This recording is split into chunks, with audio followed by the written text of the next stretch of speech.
Hare Krishna Krishna Krishna Hare Hare, Hare Ram Ram Ram Hare Hare, Hare Krishna Krishna Krishna Hare Hare, Hare Hare Ram Ram Ram Hare Ram Hare, Hare Hare Hare, Krishna Hare Krishna Krishna Krishna Krishna Krishna Hare Hare Hare, Hare, Hare Hare Ram Ram Ram Hare Ram Hare, Hare Hare Hare, Krishna Hare Krishna Krishna Krishna Krishna Krishna Hare Hare Hare, Hare, Hare Ram Ram Ram Hare Ram Hare, Hare Hare Hare, Krishna Hare Krishna Krishna Krishna Krishna Krishna Hare Hare Hare, Hare, Hare Hare Ram Ram Hare Hare, Ram Hare Hare Hare, Krishna Krishna Krishna Krishna Hare Krishna Hare Hare, Hare, Hare Hare Ram Ram Ram Hare Ram Hare. Hare Hare.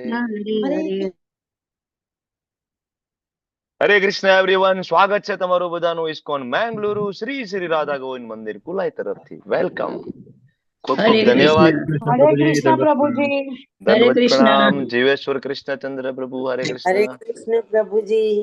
Hare Hare thank Krishna. You. Krishna. હરે કૃષ્ણ રતિલાલ પ્રભુ, લલિત કુમાર વેદ પ્રભુ, શરદ વ્યાસ પ્રભુ, કલ્યાણી માતાજી, હેમાંગી હરિપ્રદા માતાજી, સ્વાતિ માતાજી, મૌલી માતાજી, મીરા માતાજી, નૈના માતાજી, અમરીશ નાથ કૃષ્ણ પ્રભુ, બેલા માતાજી, એન્ડ મંજુલા માતાજી, જયશ્રી પટેલ માતાજી અને જલપા પરમાર માતાજી. અને જે લોકોના વિડીયો ઓફ હતા અને આ નામ જપ યજ્ઞમાં જોડાયા હતા એવા બધા જ વહાલા વૈષ્ણવનો ખૂબ ખૂબ ધન્યવાદ. Thank you. તો લેવલ 2 એક્સપ્રેસમાં તમારું બધાનું ખૂબ ખૂબ હૃદયપૂર્વકનું સ્વાગત છે. આજે આપણે એક્સપ્રેસમાં 9મા અધ્યાય સુધી પહોંચી ગયા છીએ. 9મો અધ્યાયની ચર્ચાઓ પણ આપણે ઓલમોસ્ટ 15 શ્લોક સુધી આપણે પૂર્ણ કરી ચૂક્યા છીએ અને આજે આપણે 16મા हरे શ્લોક कृष्ण થી. प्रभु जी। હરે કૃષ્ણ પુષ્પા માતાજી, હરે કૃષ્ણ પ્રકાશ પ્રભુ, हरे हेमा कृष्ण। माताजी, राजेंद्र प्रभु, कमल प्रभु, हरे कृष्ण प्रभु, दंडवत दंड। प्रणाम। दंडवत प्रणाम, वेलकम. शशि माताजी, हरे कृष्ण. हरे हरे कृष्ण, यस. अमित प्रभु, બધાનું ખૂબ ખૂબ હૃદયપૂર્વક સ્વાગત છે. શરૂઆત કરશું આજના સેશનની આપણા પ્રાણપ્રિય એવા શ્રી શ્રી રાધા ગોવિંદજીના ચરણોમાં ખૂબ જ ભાવપૂર્વક પ્રેમપૂર્વકની પ્રાર્થનાઓ અર્પણ કરીશું અને શરૂઆત કરીશું. ओम अज्ञानतिमिरान्धस्य ज्ञानाञ्जनशलाकया चक्षुरुन्मिलितं येन तस्मै श्रीगुरुवे नमः। श्रीचैतन्यमनोभीष्टं स्थापितं येन भूतले स्वयं रूपकदा मह्यं ददाति स्वपदान्तिकम्। वन्देऽहं श्रीगुरो श्रीयुतापदकमलं श्रीगुरुन् वैष्णवांश्च श्रीरूपं साग्रजातं सहगण रघुनाथान्वितं तं सजीवं साद्वैतं सावधूतं परिजनसहितं कृष्णा चैतन्य देवम श्री राधा कृष्ण पादान सहगण ललिता श्री विशाखान्वितांश्च हे कृष्णा करुणा सिंधु दीनबंधु जगतपते गोपेश गोपिका कांत राधा कांत नमस्तुते तप्त कांचन गौरांगी श्री राधे वृंदावनेश्वरी वृषभानुसुते देवी प्रणमामि हरिप्रिये वाञ्छाकल्पतरुभ्यश्च कृपा सिन्धुभ्य एव च पतितानां पावनेभ्यो वैष्णवेभ्यो नमो नमः।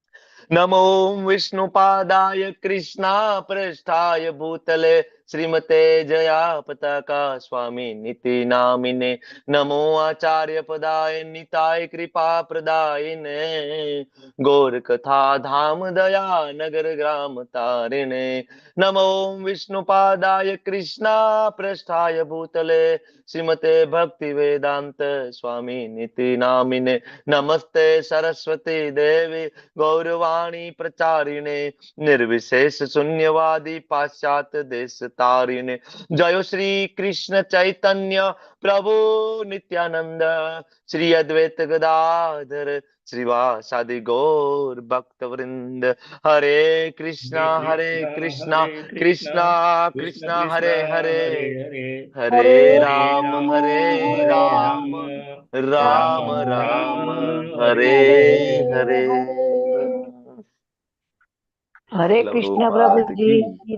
હરે પ્રણામ. કૃષ્ણ, દંડવત પ્રણામ. હરે વેલકમ. કૃષ્ણ પ્રભુજી.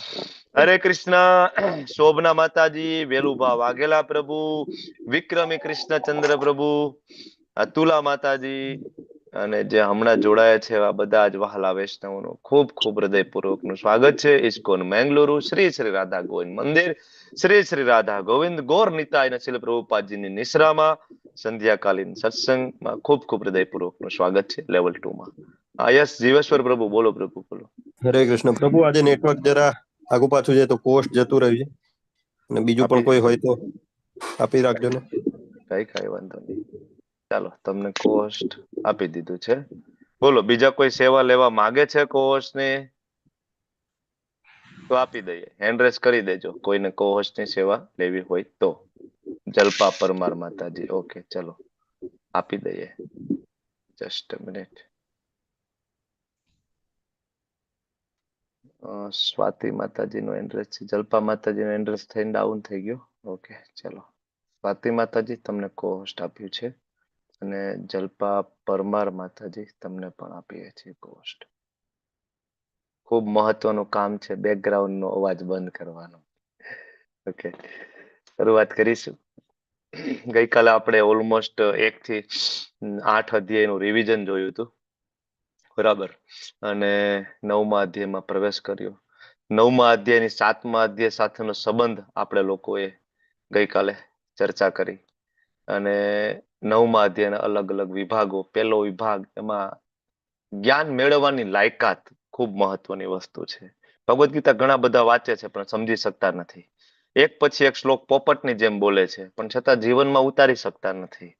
બરાબર, ખૂબ જ્ઞાન છે, આપણા કરતા વધારે શ્લોકો આવડે છે, પણ જીવનમાં કોઈ પરિવર્તન નથી. આવું થવાનું કારણ શું? એક જ વસ્તુ છે, બરાબર, કે પાત્રતા. સૌથી મહત્વની વસ્તુ છે પાત્રતા. પાત્રતા નથી તો જ્ઞાનનો કોઈ મતલબ નથી. ને પાત્રતા ત્યારે આવે જ્યારે યોગ્ય યુનિવર્સિટીમાંથી જ્ઞાન પ્રાપ્ત કરવામાં આવે, પરંપરામાંથી જ્ઞાન પ્રાપ્ત કરવામાં આવે ત્યારે. ઓકે, અને એ જ્ઞાનનો ફાયદો શું છે? મોક્ષ છે અશુભાત. બરાબર, જેટલા અશુભ છે એમાંથી મુક્ત થવું. આ બધી ચર્ચાઓ આપણે કરી. ગુહ્ય જ્ઞાન, ગુહ્યતર ને ગુહ્યતમ, તમે લોકોએ સરસ ગઈકાલે જવાબ આપ્યા, અને એની આપણે ચર્ચા કરી. બરાબર, અને બીજા શ્લોકની અંદર ભગવાન છે આ જ્ઞાનનો મહિમા પ્રગટ કરે છે. રાજ વિદ્યા રાજગુહ્યમ પવિત્રમ ઇદમ ઉત્તમમ પ્રત્યક્ષાવગમ ધર્મ્યમ સુસુખમ કર્તુમ અવ્યયમ. ખૂબ એક એક શબ્દ ઉપર આપણે ચર્ચાઓ કરી. શીલ પ્રભુપાદજીના તાત્પર્યમાં આપણે ગયા અને સમજવાની આપણે કોશિશ કરી. ધર્મની વ્યાખ્યા આપણે જોઈ ભાગવતમના શરણે જઈને. બરાબર, અશ્રદ્ધાળુ વ્યક્તિઓની ગતિ શું થાય એ આપણે જોયું. શ્રદ્ધાળુ વ્યક્તિઓના 3 પ્રકારની આપણે ચર્ચા કરી, લેવલ 1, 2 અને 3. બરાબર, ભક્તિ શાસ્ત્ર ભણવાનો ફાયદો શું થાય એની આપણે ગઈકાલે ચર્ચા કરી. અને પછીના જે અચિંત્ય ભેદાભેદના શ્લોકો જે છે, બરાબર, ભગવાન કણ કણમાં બિરાજમાન હોવા છતાં પણ ભગવાન એ બધી વસ્તુઓથી અલિપ્ત છે. ભગવાન બિલકુલ ગુણોથી બંધાતા નથી. ભગવાનને કોઈ કર્મના ફળ લેપતા નથી. ભગવાનને કોઈ શ્રાપ લાગતા નથી. આ બધી ચર્ચાઓ આપણે ગઈકાલે કરી. 4થા શ્લોક, 5મા શ્લોક, 6થા શ્લોકની અંદર. બરાબર, શીલ પ્રભુપાદજીનો ભાવાર્થમાં આકાશનું ઉદાહરણ આપણે લીધું અને એ આપણે જોયું. આપણે મિની પ્રલય, મહાપ્રલય અને એની જે અવધિ, બ્રહ્માજીનું આયુષ્ય, તમે લોકોએ સરસ ગઈકાલે ચર્ચાઓ કરી. આપણે બધા સાથે મળીને આપણે એ બધું જોયું. અને 9મા શ્લોકમાં આપણે જોયું કે ભગવાનને કોઈ કર્મનું બંધન નથી, ભગવાનને કોઈ શ્રાપ લાગતા નથી. બરાબર, આ બધી ચર્ચા કરી. અને 10મા શ્લોકની અંદર આપણે જોયું કે પ્રકૃતિ ભગવાનને આધીન છે. મયા અધ્યક્ષેણ પ્રકૃતિ. બરાબર, જે કઈ ચર અને અચર છે એમાંથી ઉત્પન્ન થાય છે. અને 11મા શ્લોકમાં 11 થી લઈ અને જે બાકીના 15 શ્લોક સુધી બિન ઉપાસકો અને ઉપાસકોની ચર્ચા થઈ. એમાં આપણે 11મા શ્લોકમાં અજાનંતી, જાનંતી અને અવજાનંતી આ 3 શબ્દો ઉપર આપણે ચર્ચા કરી. ભગવાન કે છે હું મનુષ્ય સ્વરૂપે આવું છું તો મારો ઉપહાસ કરે છે. તો એ સમયે પણ હતા ને શિશુપાલ, શકુની, આ બધા હતા જ. એ ભગવાનને ઓળખી શક્યા નહોતા. અત્યારે પણ એવા ઘણા બધા છે. આ 3 શબ્દ આપણે એક પછી એક જોયા હતા, જાનંતી, અવજાનંતી અને અજાનંતી. અને એની ગતિ વિશે પણ આપણે ચર્ચા ગઈકાલે કરી ગયા. અચ્છા, આ લોકો જે ભગવાનને નથી માનતા, અશ્રદ્ધાળુ, તો એની ગતિ શું થાય એ પણ આપણે જોયું, બરાબર. અને એની જે આશા છે, એના જે સકામ કર્મનું જ્ઞાન, બરાબર, બધું વ્યર્થ જાય. એની વૃત્તિ એકદમ રાક્ષસીમ આસુરીમ ચેવ જેવી વૃત્તિ થાય. આ બધી ચર્ચાઓ થઈ. અને એના પછી આપણે જોયું કે જે ભગવાનના ભક્તો છે, મહાત્મા જેને કહેવામાં આવે છે, મહાત્મા નું બિરુદ કોને આપવામાં આવે? હવે તમને લોકોને ખ્યાલ આવી ગયો છે. મહાત્માની ક્વોલિટી શું છે? તો કે ભાઈ ભજંત્ય અનન્ય મનસો. આ ખૂબ મોટી વાત છે. સેમ વસ્તુ આપણે જયારે 13મો અધ્યાય ભણીશું અને 8 થી લઈને 12 શ્લોક ભણીશું ત્યારે ભગવાન જ્ઞાનની વ્યાખ્યા આપે છે કે જ્ઞાન કોને કહેવાય. ત્યાં પણ ભગવાન કહે છે કે જેની મારા પ્રત્યેની અનન્ય ભક્તિ હોય એ જ્ઞાની છે, બરાબર ને? તો ભગવાન સેમ અહીંયા કહી રહ્યા છે, ભજંત્ય અનન્ય મનસો, એને મહાત્મા કહેવાય. અને આવા મહાત્મા છે દેવી પ્રકૃતિના આશ્રય હોય. દેવી પ્રકૃતિના આશ્રય રહેવું, એનું આપણે બે અલગ અલગ એંગલ થી આપણે સમજવાની કોશિશ કરી હતી. તમે કયો મને, ચાલો પ્રશ્ન પૂછી લઈએ એક. બોલો, દેવી પ્રકૃતિમાં આશ્રિત આપણે સમજવાની કોશિશ કરી. તમે એન્ડ્રેસ કરો કે હું ડાયરેક્ટ પૂછું? અમરીશનાથ કૃષ્ણ પ્રભુ કી જય. બોલો પ્રભુ, દેવી પ્રકૃતિમાં આશ્રિત એટલે શું? હરે કૃષ્ણ પ્રભુજી. હરે કૃષ્ણ. બોલો. જે મનુષ્ય પરમ પુરુષોત્તમ શ્રી કૃષ્ણ શરણાગત હોય છે તેને કહેવાય. ઓકે, ખૂબ સરસ. વિક્રમી કૃષ્ણ પ્રભુ બોલી શકો? આઈ થિંક તમે ટ્રાવેલિંગ કરી રહ્યા છો. સોહિની માતાજી બોલી શકશો? સોહિની માતાજી. હરે કૃષ્ણ. નહીં. શશી માતાજી તમે બોલશો? નહીં. રંજન પ્રજાપતિ માતાજી તમે બોલશો? તમે લોકોએ મારી સાથે અબોલા તો નથી લીધા ને? નહીં ને? કિંજલ માતાજી બોલો. હરે કૃષ્ણ પ્રભુજી. દેવી પ્રકૃતિને આશ્રિત એટલે મતલબ કે માયા દેવી જે આપણા છે, યોગ માયા ભગવાન એને આશ્રિત. યોગ માયા.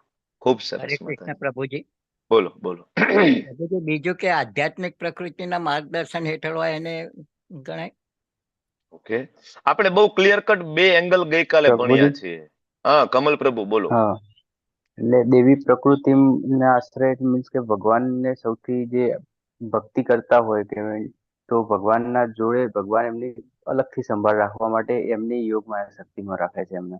યોગ માયા શક્તિ, એક આ એંગલ છે. ચલો હવે બીજો એંગલ મને કયો, જે બહુ મહત્વનો છે, એ મારે સાંભળવો છે. કોઈને યાદ નથી? અમિત પ્રભુ. લેવલ 2 ના પાર્ટિસિપેન્ટ વિડીયો ઓન રાખીને ક્લાસ એટેન્ડ કરવો બહુ જરૂરી છે, તમને ખ્યાલ છે ને? લેવલ 2 ના પાર્ટિસિપેન્ટ મેક્સિમમ વિડીયો ઓન કરે એવી અપેક્ષા રખાતી હોય છે તમારી પાસે. ઓકે, વિમલા વ્રજરાની માતાજી તમે બોલી શકશો? બીજો એંગલ દેવી પ્રકૃતિમાં આશ્રિત. એ જ કે આપણે જે માયાદેવી થી સંબંધિત હોય છે, કે જેનું આવરણ હોય છે, તો એ દેવી પ્રકૃતિ કહી શકે. દેવી પ્રકૃતિ એટલે માયાદેવી નહીં, દેવી પ્રકૃતિ એટલે યોગ માયા શક્તિ, ભગવાનની યોગ માયા શક્તિના સંરક્ષણ હેઠળ રહેલું. આ એંગલ તો આપણે ભણ્યા જ છે. બીજો એક મહત્વનો એંગલ તમે બધા કેમ ભૂલી ગયા છો? ભગવાનને શરણે જવાનું, પૂર્ણ પુરુષોત્તમ પરમેશ્વર. આ જવાબ બધા સાચા છે, એક પણ જવાબ ખોટા નથી. હરે કૃષ્ણ. ગુણાતીત અવસ્થામાં વધુ છે. મહાત્મા પોતાના ધ્યાનને કૃષ્ણ સિવાય બીજા કશામાં નથી જવા દેતા. એ તો ભજંત્ય અનન્ય મનસોનું તમે કહો છો. મારે જવાબ જોઈએ છે દેવીમ પ્રકૃતિમ આશ્રિતનો અર્થ શું થાય? એક જ શબ્દનો અર્થ શું થાય? એ શું છે? ભક્તિમાં નીચે નથી જવા દેતા, ભટકવા નથી દેતા એને ભગવાન. એવું એ યોગ માયા શક્તિની અંડરમાં તમે જે પેલા જવાબ આપ્યો એનું તમે એક્ઝાગરેટેડ કર્યું. એ બરાબર, આન્સર બરાબર, પરફેક્ટ જવાબ છે. આધ્યાત્મિક. હા બોલો. એવું હોય શકે આજે બ્રહ્મ પરમાત્મા અને ભગવાનને રિલેટેડ. તો હું કહી દઉં છું, ચાલો. તમને એવું કઈ યાદ આવે છે કે મેં કાલે એવું કહ્યું હતું કે જે લોકો આધ્યાત્મિક ગુરુના શરણે જાય, આવું કઈ યાદ આવે છે? બીજો એંગલ કે જે લોકો આધ્યાત્મિક ગુરુના શરણે જાય, પરંપરામાં જે જોડાય, બરાબર, એને પણ દેવી પ્રકૃતિમાં આશ્રિત કીધું છે આચાર્યો દ્વારા. યાદ આવ્યું? એક તો યોગ માયા, એ તો ભગવાનના પરમ ભક્તો ને ભગવાન સ્વયં દેવી પ્રકૃતિમાં આશ્રિત મૂકે. પણ ભગવાનની એક મહત્વની ખૂબ ઇમ્પોર્ટન્ટ શક્તિ એ છે કરુણા, મર્સી. અને મર્સી કોના દ્વારા મળે? કરુણા. તમારી ને મારી એ લાયકાત છે ડાયરેક્ટ ભગવાન દ્વારા મળશે કરુણા. કોના દ્વારા કરુણા આપણા ઉપર થશે? ગુરુ દ્વારા. ગુરુ દ્વારા. આધ્યાત્મિક ગુરુ દ્વારા ને. આધ્યાત્મિક ગુરુ હા, દ્વારા. તો એ આધ્યાત્મિક ગુરુના શરણે જવું અથવા આધ્યાત્મિક ગુરુ દ્વારા આપણને એઝ એ ડિસાઇપલ તરીકે સ્વીકારવું અને એની આપણા ઉપર કૃપા થવી, ધેટ ઇઝ ઓલ્સો દેવી પ્રકૃતિમાં આશ્રિત. યાદ રહી ગયું કે નહીં હવે? બરાબર, કાલ તો સમજાયું હતું. આપણે તો ગજની છીએ, ગજની. અમારે ટેમ્પલમાં ક્લાસ લેવાનો હોય ને તો દર ગુરુવારે પ્રોગ્રામ હોય ટેમ્પલમાં. એટલે અમારે ચિંતા જ ના હોય. ગયા ગુરુવારે જે કથા કીધી હોય આના ગુરુવારે પાછી કહી દો ને તો એમાં એક વિરલો એમ ના કે મને યાદ છે. એટલે કઈ પ્રિપેરેશન ની ઉપાધિ જ નહીં. આપણને યાદ ના આવે તો એક બે ગુરુવાર પહેલાની કથા આજે કહી દો. 4-5 કથામાં તમે એમને રમો ને તોય ચાલે, કારણ કે કોઈને યાદ જ નથી. કોઈ એવું કે જ નહીં કે હા અમને યાદ છે. ટેન્શન જ નહીં. નહીતર તો એ ટેન્શન હોય કે હમણાં કહેશે તો પ્રભુજી આ કથા લેવાઈ ગઈ છે, પણ આપણે ટેન્શન જ નહીં. બરાબર, 2 ગુરુવાર પહેલાની કથા એક લઈને પાછી ચાલુ કરી દો, બધા શાંતિ જ સાંભળતા હોય, પહેલી વાર સાંભળતા હોય ને એમ. એટલે આપણી હાલત આવી છે. અને આ સૌનકાદી ઋષિઓને ખબર હતી આપણી હાલત, એટલે તો કીધું એને સુત ગોસ્વામીને, કૃપા કરો, મંદ બુદ્ધિ, મંદ આયુષ્ય, મંદ ભાગ્ય, આ બધા ક્યાં શાસ્ત્ર વાંચવાના છે? કઈક સરળ આપો, સમજી શકે. ત્યારે ભાગવતમ આપ્યું. બરાબર, સાચું ને કે ખોટી વાત છે? ખોટું નથી લાગતું ને કોઈને હું કહું છું એમાં? ખોટું લાગવું ના જોઈએ તો તમારે એન્ડ્રેસ કરવો જોઈએ ને તમારે જવાબ મને આપવો જોઈએ ને. પછી આપણે ખોટું લાગે ક્યાં ચાલશે? પછી 14મો શ્લોક આપણે જોયો, સતતમ કીર્તયંતો મામ યતંતશ્ચ દ્રઢવ્રત. બરાબર ને? ઇસ્કોન શું કરી રહ્યો છે? ખૂબ જ મહત્વનું છે. આપણે એક એક શબ્દ ઉપાડીને સમજવાની કોશિશ કરી હતી. એના પછી આપણે એ પણ જોયું હતું ઘણા બધા વિરલાઓ એ પણ છે કે ડાયરેક્ટ સેવાની જગ્યાએ ઘણું અલગ અલગ વસ્તુ અપનાવતા હોય છે. જ્ઞાન સંવર્ધન દ્વારા યજ્ઞ, પરમેશ્વરને એકમેવ અદ્વિતીય એટલે કે અદ્વૈતવાદીઓ જે છે, વિશ્વરૂપમાં ભગવાનના અલગ અલગ દેવી દેવતાઓ, વિશ્વરૂપને ભજવું, દેવી દેવતાઓને ભજવા, આવા વર્ગ આપણે પણ જોયા. અને એની સાથે આપણે ગઈકાલે વિરામ લીધો અને આપણે આગળ જે નવા વિભાગમાં પ્રવેશ કરીએ 16મા શ્લોક સાથે. તો આપણે ગઈકાલે જોયું અને ભગવાનને એ પણ કહ્યું કે મહાત્માની વ્યાખ્યા શું? જે ભજંત્ય અનન્ય મનસો. ભગવાને આગળ કેટલી વખત કીધું. બરાબર, 8મા અધ્યાયના અંતે કીધું વેદેશુ, યજ્ઞેશુ, દાનેશુ. 6ઠા અધ્યાયના અંતે કહ્યું યોગીનામ અપી સર્વેશામ મદ્ગતેન અંતરાત્મના, મારી ભક્તિ કરો બધું આવી જાય. છતાં પણ અમુક વિરલાઓ એવા છે જે હમણાં આપણે 15મા શ્લોકમાં જોયું કે એને બીજી બધી વસ્તુ કરવામાં રસ છે. બરાબર, તો એ અમુક યજ્ઞ કરતા હોય તો એના માટે ભગવાન 16મા શ્લોકમાં એમ કહે છે કે ભાઈ પરંતુ હું જ તો કર્મકાંડ છું, હું જ તો યજ્ઞ છું, પિતૃતર્પણે હું જ છું, ઔષધિ જે તમે હવનની અંદર સમિધ તરીકે ઔષધિનો તમે હોમો છો એ પણ હું, અરે દિવ્ય મંત્ર ઘોષ પણ હું, ઘી પણ હું, અગ્નિ પણ હું, આહુતિ પણ હું. તો પછી ઇનડાયરેક્ટ જવાની જરૂર શું છે? ડાયરેક્ટ કૃષ્ણ ભક્તિ કરી લઈએ તો ભગવાન એમ કહેવા માંગે છે તમે જે કર્મકાંડમાં ડૂબો છો, બરાબર, એ પણ એક ભાગ છે. બરાબર, પણ ડાયરેક્ટ કૃષ્ણની સેવા એ સર્વોચ્ચ છે. અલગ અલગ પ્રોસેસ છે. બરાબર, પણ બીજી બધી પ્રોસેસમાં કેવું છે? ધારો કે કર્મકાંડની આપણે વાત કરીએ તો કર્મકાંડની અંદર કંઈક ને કંઈક સ્વાર્થ હોવાનો. બરાબર, વેદોના મુખ્ય 3 વિભાગ તમને ખબર છે. બરાબર, વેદોમાં એક જ્ઞાનકાંડ છે, એક ઉપાસના કાંડ છે અને એક વિભાગ કર્મકાંડ છે. તો વેદોની અંદર એવું બધું પણ આપ્યું વેદવ્યાસજીએ કે ભાઈ આ કરશો તો આ ફળ મળશે, આ મળશો તો આ રિઝલ્ટ મળશે, આવા યજ્ઞથી આ મળશે, આ બધું આપ્યું. અને એટલે તો નારદજીએ ઠપકો પણ આપ્યો અને એ અધ્યાય આપણે આવતીકાલે સવારમાં લેવાના છીએ. નારદજી વેદવ્યાસજીને જે ઠપકો આપે છે એ સવારે 8 વાગે. બરાબર છે, તો આવું બધું પણ આપ્યું અને ઘણા બધા આ પણ કરી રહ્યા છે. બરાબર, એનાથી એ લેવલની શુદ્ધતા પ્રાપ્ત થતી નથી. ઘણા યજ્ઞ કરી રહ્યા, ઘણા તર્પણ વિધિમાં, ઘણા ઔષધિ, ઘણા મંત્ર. તો આ બધી અલગ અલગ અલગ કહેવાય ને પદ્ધતિઓ છે. બરાબર, તો ભગવાન કહે છે કે ડાયરેક્ટ મારી પાસે આવો ને. બરાબર ને? ખાલી ઈચ્છા કરવાની છે ભગવાન કે, બાકી તો બધું હું જોઈ લઈશ, યજ્ઞ, ઘી, તર્પણ, ઔષધિ, આહુતિ, એટલી જ ખાલી ઈચ્છા કરો મારી પાસે આવવાની, બાકીની બધી વ્યવસ્થા ભગવાન કે હું કરું છું. ઔષધિ પણ કૃષ્ણ છે. ઔષધિની અંદર જે ઔષધીય ગુણ છે પણ ભગવાન દ્વારા આવે. જો પહેલાના સમયમાં જે વૈદ્યો હતા, બરાબર, તો એ વૈદ્યો બધી દવા બનાવે, ચૂર્ણ બનાવે, બરાબર, એ બધું બનાવીને ભગવાનને અર્પણ કરે કે ભગવાન અમે તો બનાવી લીધું, બરાબર, અમારી જે કઈ શક્તિ ને જ્ઞાન દ્વારા. પણ ખબર છે કે આની અંદર ઔષધીય ગુણ તો ત્યારે આવશે જ્યારે તમારી કૃપા થાય ત્યારે, બરાબર. બાકી આજે પણ તમે જોઈ રહ્યા છો, સેમ મેડિસિન બે પેશન્ટમાં આપવામાં આવે, સેમ રિઝલ્ટ મળતું નથી. મળે છે કોરોના કાળમાં આપણે એવું જોયું, તમારી નજર સામે કોરોના કાળમાં same injection, same treatment, same age level હોય, બરાબર, સેમ રિપોર્ટ હોય, બરાબર, બધું પરફેક્ટ, બેયનું એકદમ પરફેક્ટલી સેમ હોય, પણ એકનું મૃત્યુ થઈ જાય ને એક બચી જાય, સેમ આઈસીયુમાં, એક જ ડોક્ટર છે. જોયું કે નહીં? આવું શું કામ થયું? બરાબર. ભગવાન કહે છે ઔષધિ હું છું. સામેવાળાની સુકૃતિઓ હશે, બરાબર, સામેવાળાની મારામાં કઈક શ્રદ્ધા હશે, સુકૃતિઓ હશે, એ મુજબ ભગવાન એમાં ઔષધીય મેડિસિનલ જે ક્વોલિટીઝ છે એમાં આપતા હોય છે. એટલે પહેલાના વૈદ્યો છે ભગવાનને અર્પણ કરતા. આજકાલ તો ડોક્ટરોને ભગવાનમાં જ શ્રદ્ધા નથી રહી, બરાબર. તો તમે જોઈ રહ્યા છો કે હાલત શું થઈ રહી છે. ધીમે ધીમે મેડિકલ પ્રોફેશનલ આજે એ બિઝનેસ બની ગયો છે, ટોટલી બિઝનેસ. પેલા એ સેવા હતી. એટલે વૈદ્યો હતા એ વર્ણાશ્રમ ધર્મમાં બ્રાહ્મણ કેટેગરીમાં આવતા. વૈદ્યો સૌથી ઉપરનું સ્થાન અપાતું બ્રાહ્મણને, વૈદ રાજ કહેવામાં આવતા. અને આજે બિઝનેસમેન.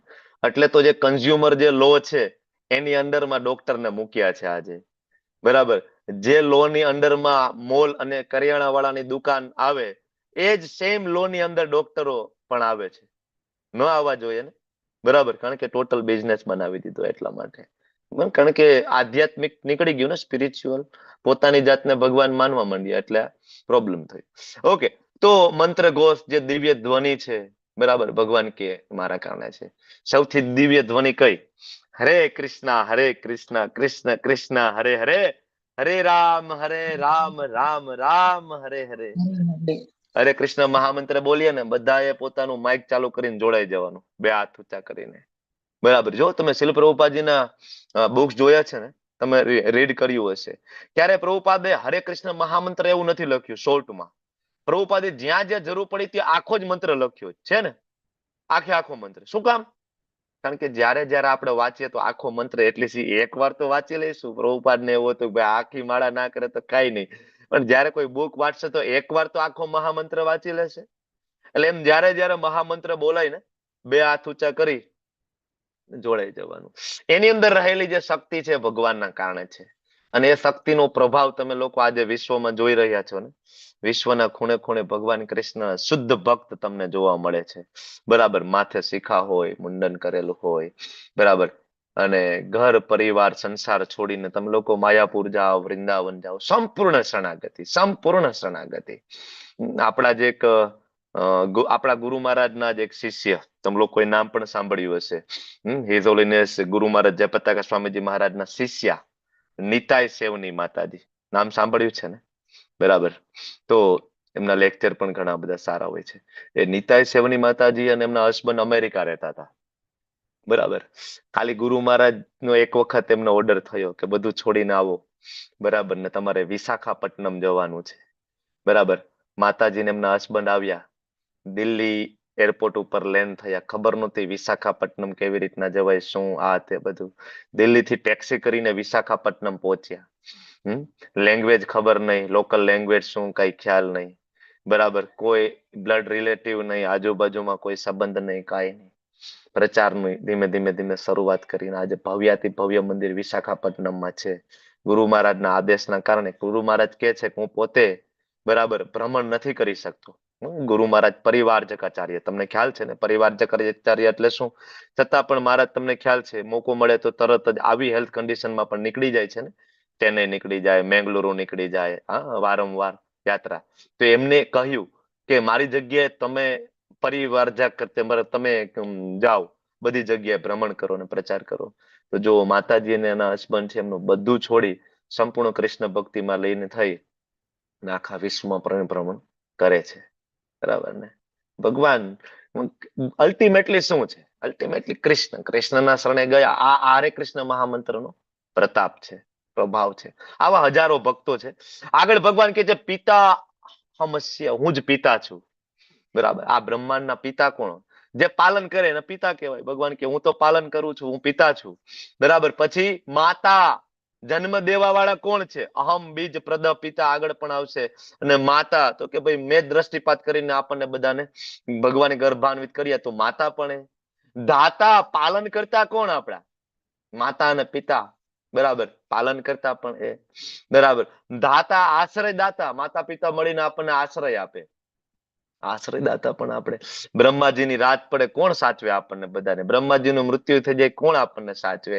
અરે નાસ્તિકોને પણ ભરપેટ જમવાનું મળે, બરાબર ને, કોણ સાચવે? બધાને ઓક્સિજન, ખાવા પીવાનું બધું. આશ્રયદાતા. પિતામહ, દાદા પણ એ, બરાબર. જ્ઞાનનો, બરાબર, વેદ્યમ, જ્ઞાનનો વિષય એટલે કોણ? ગોલ. બધું જાણીને અલ્ટિમેટલી કોને જાણવાનું છે? વેદસ્ય સર્વેર અહમ એવ વેદ્યો. ભગવાને 15.15 માં કીધું છે ને, મને તો જાણવાનું છે. વિશુદ્ધિ કરતા આપણે ગઈકાલે જોયું હતું, પવિત્રમ ઇદમ ઉત્તમમ, રાજવિદ્યા રાજગુહ્યમ, બીજો જે શ્લોક આપણે ભણ્યા ત્યારે આપણે જોયું હતું ભગવાન અને ભગવાનનું જ્ઞાન કેવું છે? પવિત્રમ ઇદમ ઉત્તમમ. અહીંયા ભગવાન ફરીથી કહે છે, બરાબર, કે પવિત્રમ, શુદ્ધિ કરતા ભગવાન પોતે છે. જેમ જેમ જેમ જેમ જપ કરતા જઈએ, બરાબર, બોલે અને કાનમાંથી, કાન નામનું જે હવન્યું છે એમાં જે હરે કૃષ્ણ મહામંત્ર નામની આહુતિ પડે અને ધીમે ધીમે આ હૃદય જે છે ધીમે ધીમે કામ, ક્રોધ, લોભ, મોહ, મદ, મત્સર, આની જે ગંદકી છે ધીમે ધીમે સાફ થાય. ભગવાન આવી હૃદયમાં બેઠા બેઠા ગંદકી સાફ કરવાનું કામ કરે છે. ગંદકી સાફ કરવી એ તો બહુ નીચી ક્વોલિટીનું કામ કહેવાય ને, છતાં ભગવાન કરી રહ્યા છે. શુન્વતામ સ્વકથા કૃષ્ણ પુણ્ય શ્રવણ કીર્તન હૃદયંતસ્તો ભદ્રાણી વિદ્યુન્નોતિ સુરેષતામ. ભગવાન કે હું શું કરું છું? ખાલી શું કરવાનું છે? શુન્વતામ સ્વકથા કૃષ્ણ. વેદવ્યાસજી લખે છે ને ભાગવતમની અંદર, ખાલી સાંભળવાનું, ખાલી સાંભળવાનું, ઓનલી. શ્રવણનું કેટલું બધું મહત્વ છે. આવતીકાલે આપણે જયારે લઈશું ચેપ્ટર, બરાબર, તો નારદજી પણ વેદવ્યાસજીને કહે છે એનો પોતાનો પૂર્વજન્મની, બરાબર, એમની જે અનુભૂતિ છે એ વેદવ્યાસજીને કહે છે. શ્રવણનું ખૂબ મહત્વ સમજાવે છે સ્વયં નારદજી પણ, બરાબર. સાફ કરે છે ભગવાન આપણા હૃદયને, બરાબર, વિશુદ્ધિ કરતા. ઓમકાર, ભગવાન કે હું છું. ઋગ્વેદ, સામવેદ, યજુર્વેદ પણ હું છું, બરાબર. ગતિર ભરતા પ્રભુ સાક્ષી નિવાસ શરણમ સુત. હવે ભગવાન જે હોય એની અંદર 3 ક્વોલિટી બહુ મહત્વની હોય. કઈ કઈ 3 ક્વોલિટી કઈ હોવી જોઈએ? પ્રભવ, પ્રલય અને સ્થાન. એટલે શું? સર્જન કરનાર, પાલન કરનાર અને વિનાશ કરનાર.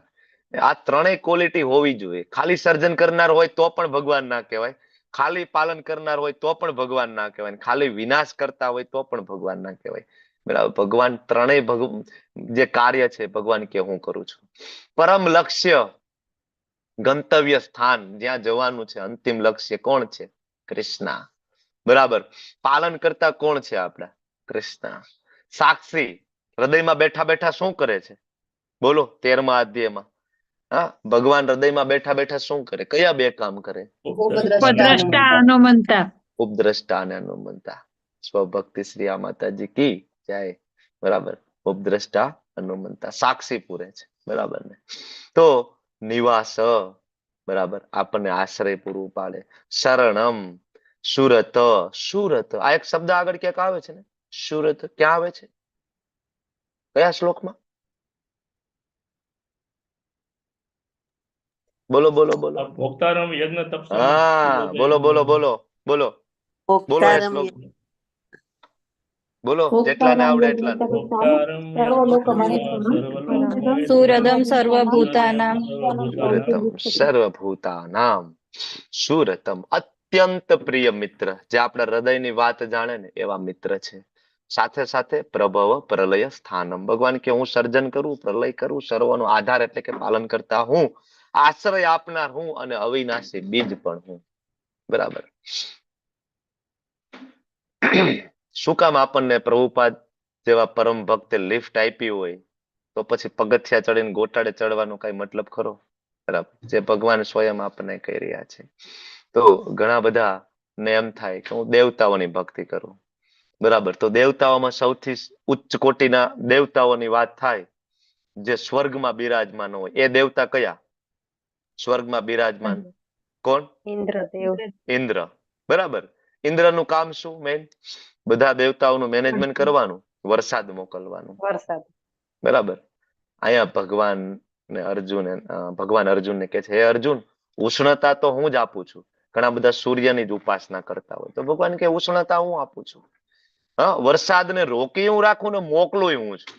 ઇન્દ્રદેવને વરસાદ મોકલવાની શક્તિ તો હું આપું છું. એક વખત ઇન્દ્રને ઘમંડ આવી ગયો હતો ને, કઈ લીલા થઈ હતી પછી ભગવાનની ભાગવતમાં?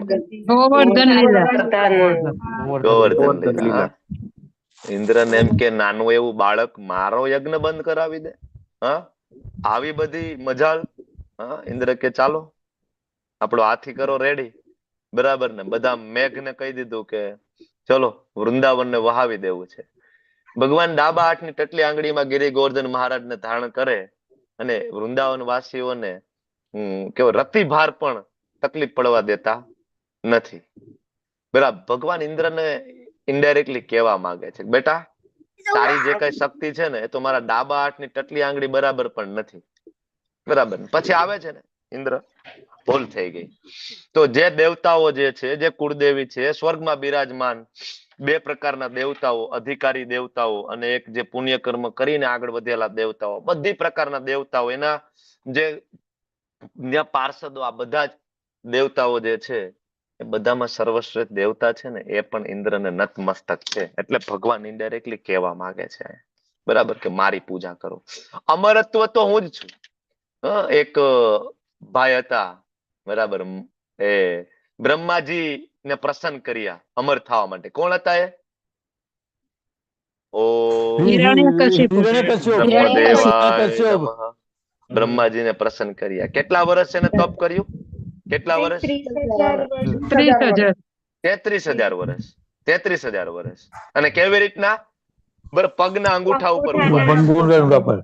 પગના અંગૂઠા ઉપર ઉભા રહી અને બે હાથ ઊંચે. આવું તપશ્ચર્યા આપણે કરી શકીએ?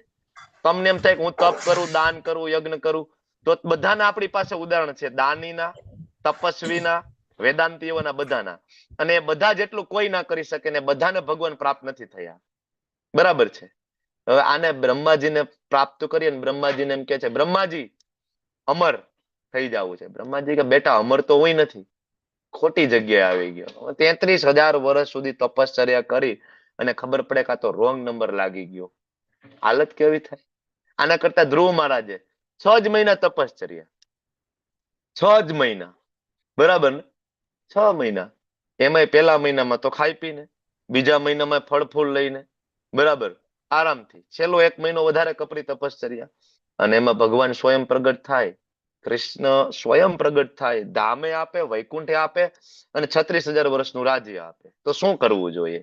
કૃષ્ણની ભક્તિ કરીએ કે પછી બીજી બધી? બરાબર ને? કેટલું સરળ છે. ઓકે, તો ભગવાન કે છે અમરત્વ હું આપું. જે પોતે અમર હોય આપે ને, કરોડપતિ હોય બીજાને કરોડપતિ બનાવી શકે. આપણે ફાફા હોય, લોન ઉપર આપણું હાલતું હોય ને આપણે બીજાને શું કરોડપતિ બનાવવાના? આપણું એવું જ છે ને, બરાબર. એટલે રામચંદ્રજી હનુમાનજીને ચિરંજીવીનું વરદાન આપ્યું છે કે નહીં? બરાબર ને? એમ કૃષ્ણચંદ્રજીએ પણ ઘણા બધાને ચિરંજીવી બનવા માટેના વરદાન આપ્યા છે. ઘણા બધા ચિરંજીવી છે. વેદવ્યાસજી આજે પણ છે.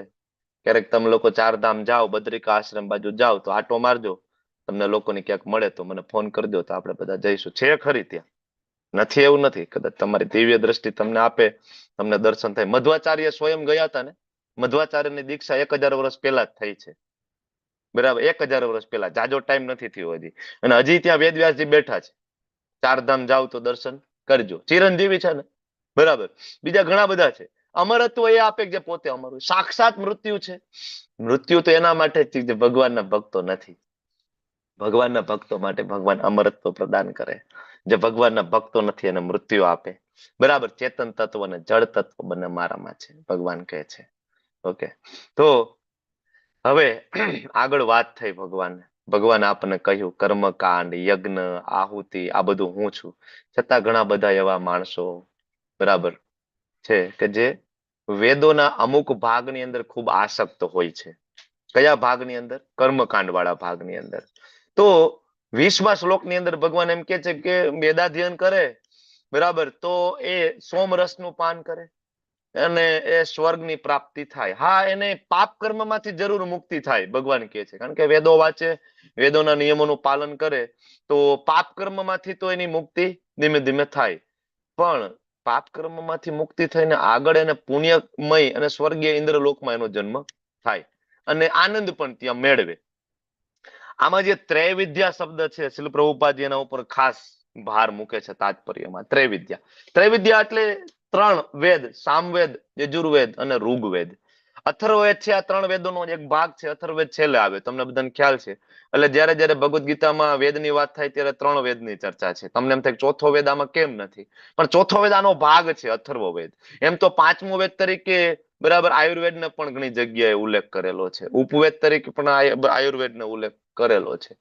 પણ મૂળ 3 વેદ સામવેદ, યજુર્વેદ અને ઋગ્વેદ એને ત્રિવેદી કહેવાય. આ 3 વેદના જે જાણકાર હોય એને શું કહેવાય? ત્રિવેદી. સમાજમાં બહુ આદર થાય, 3 વેદોનું જાણકાર હોય. પણ દુર્ભાગ્ય એ છે ખરેખર વેદોનો અંતિમ ધ્યેય જાણી શકતા નથી. ત્રિવેદી હોય ને એ પણ અંતિમ ધ્યેય તરીકે ભગવાન પોતાને ઘોષિત કરે છે.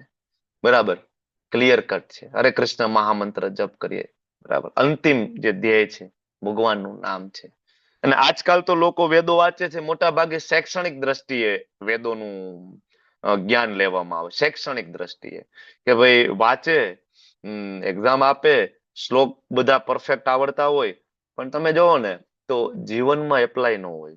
અને આનું તમારે લાઈવ એક્ઝામ્પલ જોવું હોય તો આપણે કોઈ ઉપર નિંદા નથી કરતા, કોઈની ટીકા નથી કરતા, પણ તમે જોઈ શકો કે આજે આપણે લગ્ન પ્રસંગમાં જઈએ ને ત્યાં પણ ભૂદેવના દર્શન તમને થશે. હવે એ લોકો પણ વેદો વાંચેલા છે, કર્મકાંડનું જ્ઞાન છે, ઘણા બધા સારી સારી કોલેજો છે ત્યાંથી એ લોકો ભણીને આવ્યા છે, સરસ મજાનું ઉચ્ચારણ ને બધું કરતા હોય.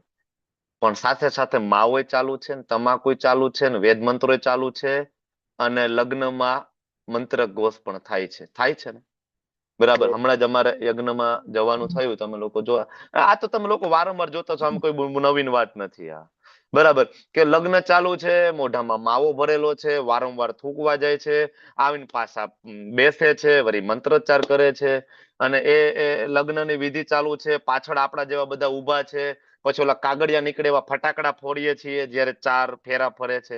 સરસ મજાના મૂવીના સોંગ પાછળ ચાલુ હોય છે. એ ફટાકડા જે કાગળિયાના ઉડતા હોય બધા કાગળિયા હવનકુંડમાં પડતા હોય, એ બધું હળી ગયેલું પ્લાસ્ટિક, સડી ગયેલો કાગળ પડે છે ને. જોયું છે ને તમે લોકો કે નથી જોયું? અમે તો હમણાં જોઈને આવ્યા 2-3 દિવસ પહેલા બરાબર. જે હવન કુંડની અંદર બરાબર આહુતિ આપવામાં આવે છે કોના માટે? ભગવાન વિષ્ણુ અને લક્ષ્મીજી માટે. સાક્ષાત એમના આહવાન કર્યું છે આપણે લોકોએ બરાબર. ગણેશજીનું આહવાન કરીને ગણેશ સ્થાપના કરીને એક રૂમમાં ગણેશજીને બેહાડી દીધા છે અને એ જ રૂમમાં આપણે બૂટ ચપ્પલ પહેરીને ફોટો સેશન ચાલુ છે. જોયું છે કે નહીં? આખા લગ્નની અંદર 56 પ્રકારની વાનગી બનાવવામાં આવશે પણ બધી તમોગુણી, બધામાં ડુંગળી લસણ છે. અને જો એમાં ગણેશજીને કોઈ ભોગ નથી લાગતો કે નથી ભગવાન વિષ્ણુ કે ભગવાન લક્ષ્મીજીને કોઈ ભોગ લાગતો, તો આ બધું બ્રાહ્મણને તો ખબર જ છે બરાબર. હવે એમાં બ્રાહ્મણનો વાંક નથી આમ થોડુંક જોવા જઈએ તો. હા, શુદ્ધતાની દ્રષ્ટિએ આપણે જરૂર કહી શકીએ કે જે શુદ્ધતાની એને ધ્યાન રાખવી જોઈએ. અમુક વસ્તુ છે બ્રાહ્મણો જો બધું કહેવા જાય તો બીજી વાર એને કોઈ બોલાવે જ નહીં બરાબર. બીજી વખત એને કોઈ તો એનું આજીવિકાનું જે સાધન છે બંધ થઈ જાય બરાબર. એટલે શાસ્ત્ર બહુ જરૂરી છે. હવે આવા વેદ ધ્યાન આ બધું કરીને ઘણી વખત શુદ્ધતા પ્રાપ્ત થાય, સ્વર્ગલોક પ્રાપ્ત થાય ભગવાન કહે છે. પણ શું સ્વર્ગમાં જઈ અને એ પરમેનન્ટ છે? સ્વર્ગમાં ગયા એટલે બસ મજા ભાઈ, અહીંયા બહુ આનંદ છે. કારણ કે ભગવાને પોતે તો કીધું દિવ્યાની વિધિ દેવ ભોગાન, ઇન્દ્ર જેવું સુખ આપણને મળે તો પછી એ જ કરાય ને. ખોટું આ ડુંગળી લસણે બંધ કરવાના આ બધું કરીને ધોતી કુર્તા પહેરીને બ્રહ્મ મુહૂર્તમાં ઉઠીને આ ધંધો જ ના કરાય ને, સીધો એ સ્વર્ગમાં. પણ ત્યાં જવાનો અલ્ટિમેટ ફાયદો કઈ નથી.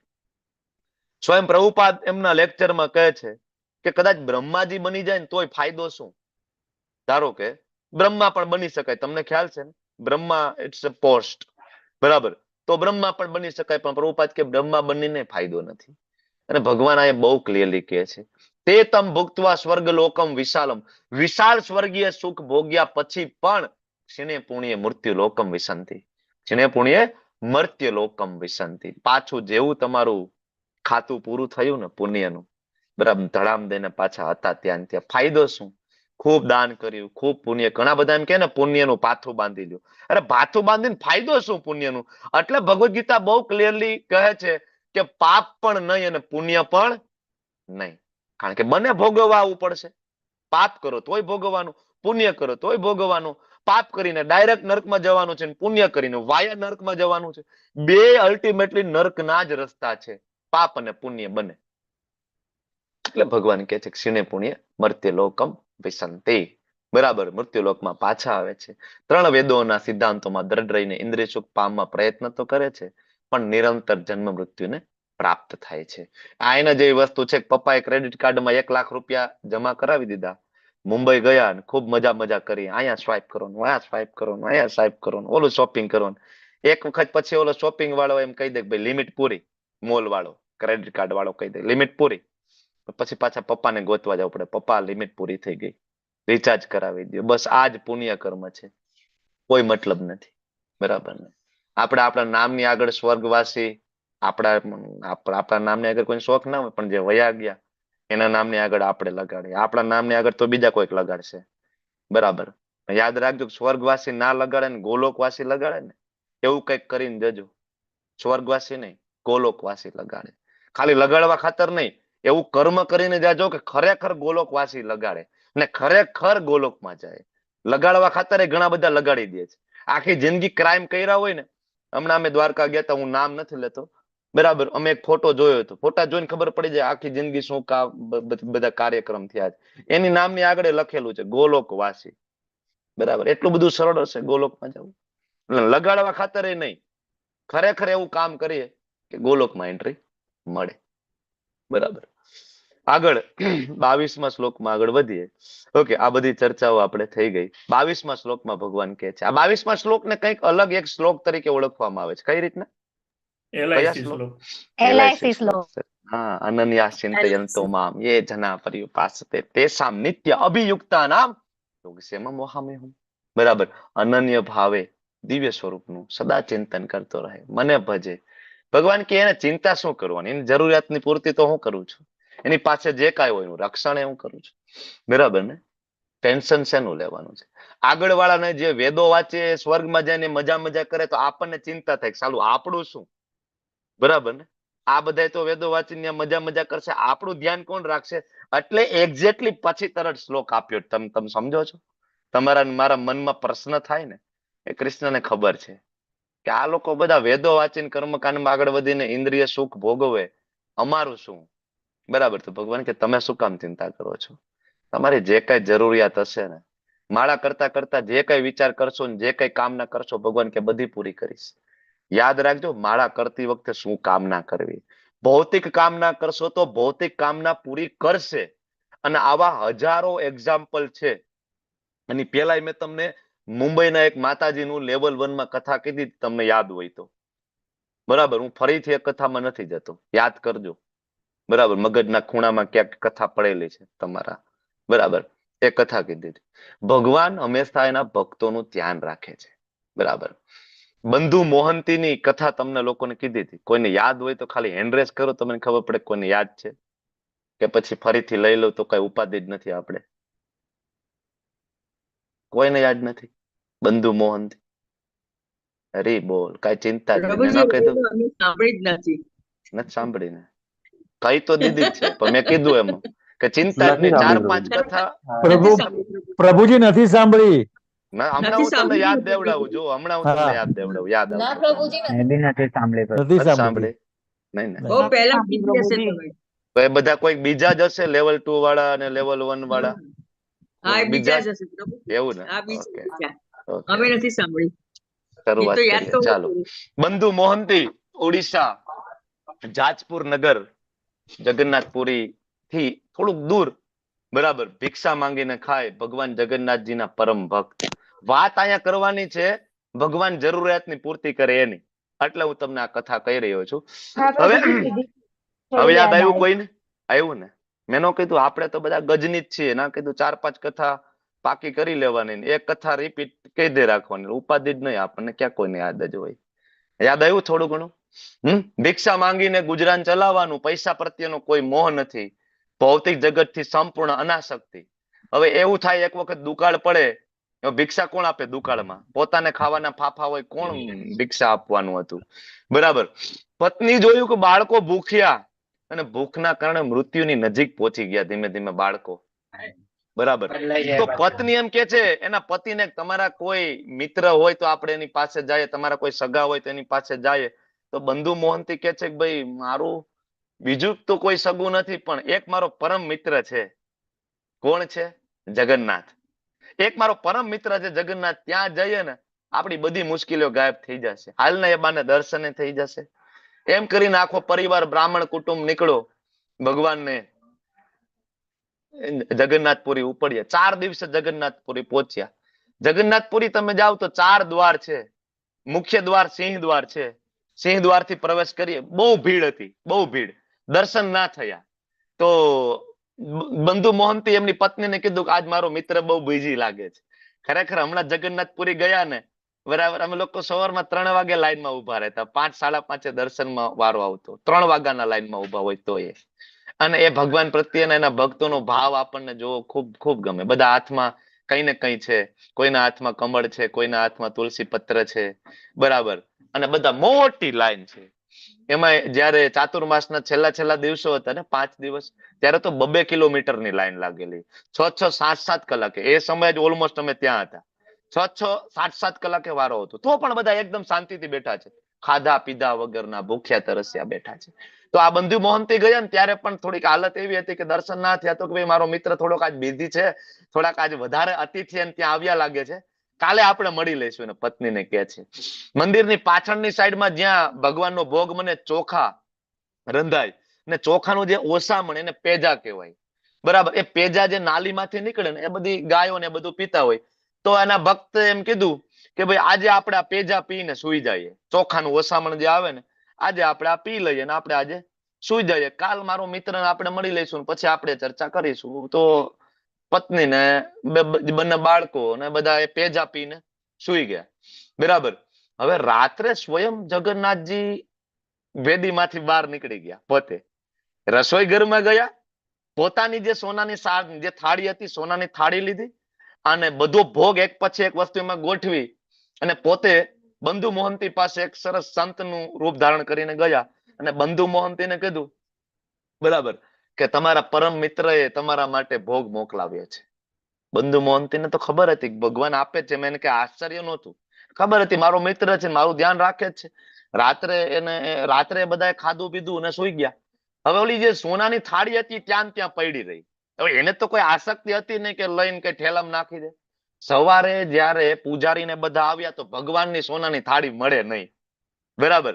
અને કોઈ શોધતું ગયું તો જોયું કે ભાઈ બે પતિ પત્ની બાળકો સુતા છે ને બાજુમાં સોનાની થાળી પડી છે, બરાબર. અને આ બધી વાત થઈ પૂજારી સાથે. પૂજારીઓએ તરત કીધું સૈનિકોને, પહેરેદારોને, બરાબર, કે કોઈક ચોર આવી ગયા છે ને આપણી સોનાની થાળી ભગવાનની ચોરી લીધી છે. સૈનિકો ગયા અને બંધુ મોહન તેને પત્નીને બધા નાખી દીધા જેલમાં, બરાબર. રાજાએ ઓર્ડર કરી દીધો. રાત્રે જગન્નાથજી સ્વપ્નમાં આવ્યા રાજાને, બરાબર. જગન્નાથજી રાજાને ખખડાવી નાખ્યા. તમારી ઘરે કોઈ મહેમાન આવે તમે એને ભૂખ્યા સુવા દો છો? રાજાને કહે છે. તમારો મિત્ર આવ્યો હોય તમે એને જમાડતા નથી, બરાબર. રાજા કે આ જમાડીએ. મારો પરમ મિત્ર છે બંધુ મોહનથી, રાત્રે હું બિઝી હતો, એ ભૂખ્યો સુઈ ગયો, તો રાત્રે હું એને જમવાનું દેવા ગયો તો પ્લેટ લઈને ગયો, મેં કઈ ખોટું કર્યું? તમે એને જેલમાં નાખ, અત્યારે ને અત્યારે જેલમાં કાઢો જો તમે તમારું ભલું ઈચ્છતા હોય તો. અને રાજા ફડફડીને ઉઠે. રાત્રે ઓર્ડર આપે. ક્યાં છે કે ઓલો પરિવાર? જેલમાંથી બહાર કાઢે અને સાથે જગન્નાથજીને કહે છે લાઈફ ટાઈમ ની એના માટે રહેવાની, જમવાની અને બધી વ્યવસ્થા એ પૂરીમાં થવી જોઈએ, મારી નજીક રહેવો જોઈએ. આ અનન્ય ચિંતયંતો મામ કહેવાય. પણ આટલો ભાવ ક્યાં, આટલો પ્રેમ કે આપણને તો મંદિરમાં જઈને એ વિશ્વાસ નથી કે આ સાક્ષાત જગન્નાથ બળદેવ સુભદ્રાજી છે. એ પ્રેમ ક્યાં આપણને હતો? અનન્ય ચિંતયંતો મામ. આવું હમણાં અમે પૂરી ગયા ને, એક માતાજી ક્યાં રહેતા તમને બહુ આઈડિયા નથી, પણ એ બધું છોડી અને વૃંદાવનમાં આવી ગયા હતા, બધું છોડીને, બરાબર. તો એની પાસે પૈસા નહીં. જગન્નાથજીની યાત્રા, હિઝ હોલીનેસ રાધાનાથ મહારાજની યાત્રા હતી. યાત્રામાં આવવાની ઈચ્છા હતી પણ પૈસા નહીં, બરાબર, ટ્રાવેલિંગના પૈસા નહીં. તો જગન્નાથજીને પ્રાર્થના કરી. હવે એને જગન્નાથજીને એટલો બધો પ્રેમ, બરાબર, માતાજીને એને પ્રેમથી જગો કહેતા, જગો. એ જગો જોઈ લેશે કે આપણે શું ચિંતા કરવાની, કે મારો જગો છે ને, બરાબર. તો અચાનક જ એના ખાતામાં પૈસા ટ્રાન્સફર કરે છે ભક્તો, બરાબર, અને ટ્રાવેલિંગ ની બધી વ્યવસ્થા કરે. જગન્નાથપુરે આવીને એમ વિચાર કરે છે કે હવે અહીંયા આવ્યા છે ને માયાપુર જવું છે, બરાબર. જગો કઈક વ્યવસ્થા કરશે ને માયાપુર જવાની, બરાબર. તો એ પણ વ્યવસ્થા થઈ જાય છે. અમે એમને મળ્યા, તમારે પ્રભુજી વાત કરતા હતા. અનન્યા ચિંતયમ તો સંપૂર્ણ શરણાગતિ હોય તો ભગવાન ધ્યાન રાખે છે ને. એક જ મિનિટ.